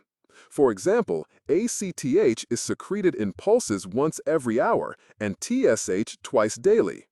This pulsatility allows for adaptable responses to seasonal, diurnal, and stress-induced variations. When this system is damaged in neurological disorders, neuroendocrine syndromes develop. Specifically, adenohypophyseal tumors can lead to elevated prolactin levels and the onset of galactorrhea amenorrhea, whereas hypothalamic damage can cause diabetes insipidus, characterized by the inappropriate clearance of vasopressin. Therefore, neurosecretion functions as an intricate rhythm generator linking exchange signals and high-priority commands through a single venous route. Fact 99. The liver acts as the body's primary biochemical processing center, detoxifying many compounds via the cytochrome P450 system. This system involves more than 40 different enzyme isoforms, each designed to modify specific substances, including drugs, hormones, and foreign chemicals, xenobiotics. During the initial stage of biotransformation, P450 enzymes oxidize substrates by adding a polar group such as a hydroxyl, carboxyl, or amino group to the molecule. In the subsequent stage, these modified metabolites are attached to glucuronic acid, sulfate, or glutathione by specific transferase enzymes. This process makes them soluble in water, allowing for their efficient removal from the body through bile or urine. Individual differences in CYP activity are linked to genetic variations. For instance, CYP2D6 might handle up to 80% of metabolic changes in some people, while others may have reduced or absent CYP2D6 function due to gene deletions, affecting how their bodies process antidepressants, beta blockers, and opioids.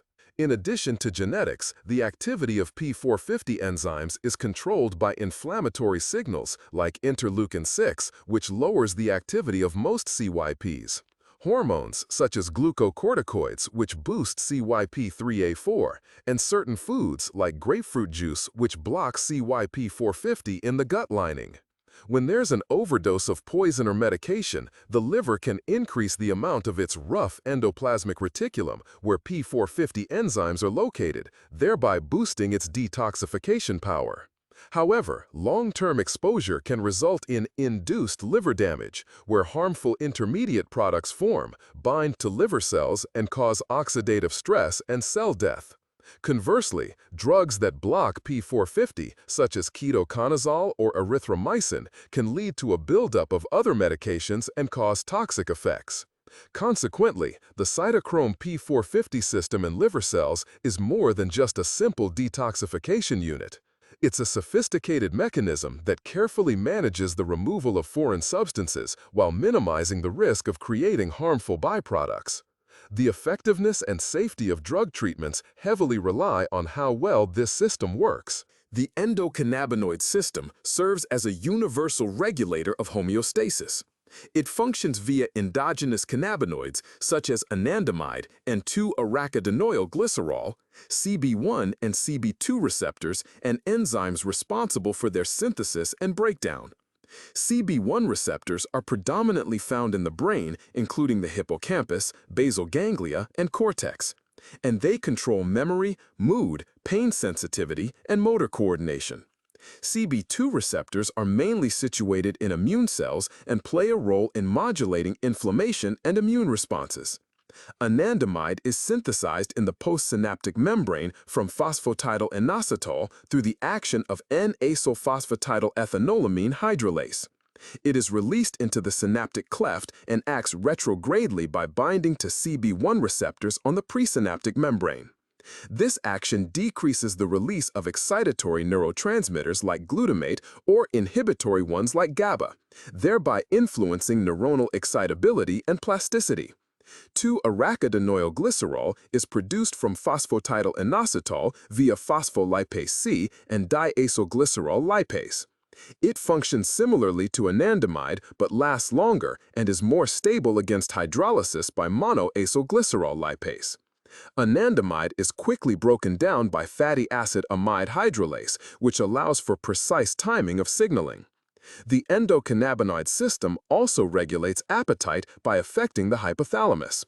When CB1 receptors in the hypothalamus are activated, it stimulates hunger and lowers energy expenditure. Blocking these receptors, as demonstrated in Rimonabant experiments, resulted in weight reduction by decreasing calorie consumption. Within the brain, this system is also involved in reward pathways and pain perception. Endocannabinoids lessen the experience of pain and contribute to the development of positive feelings.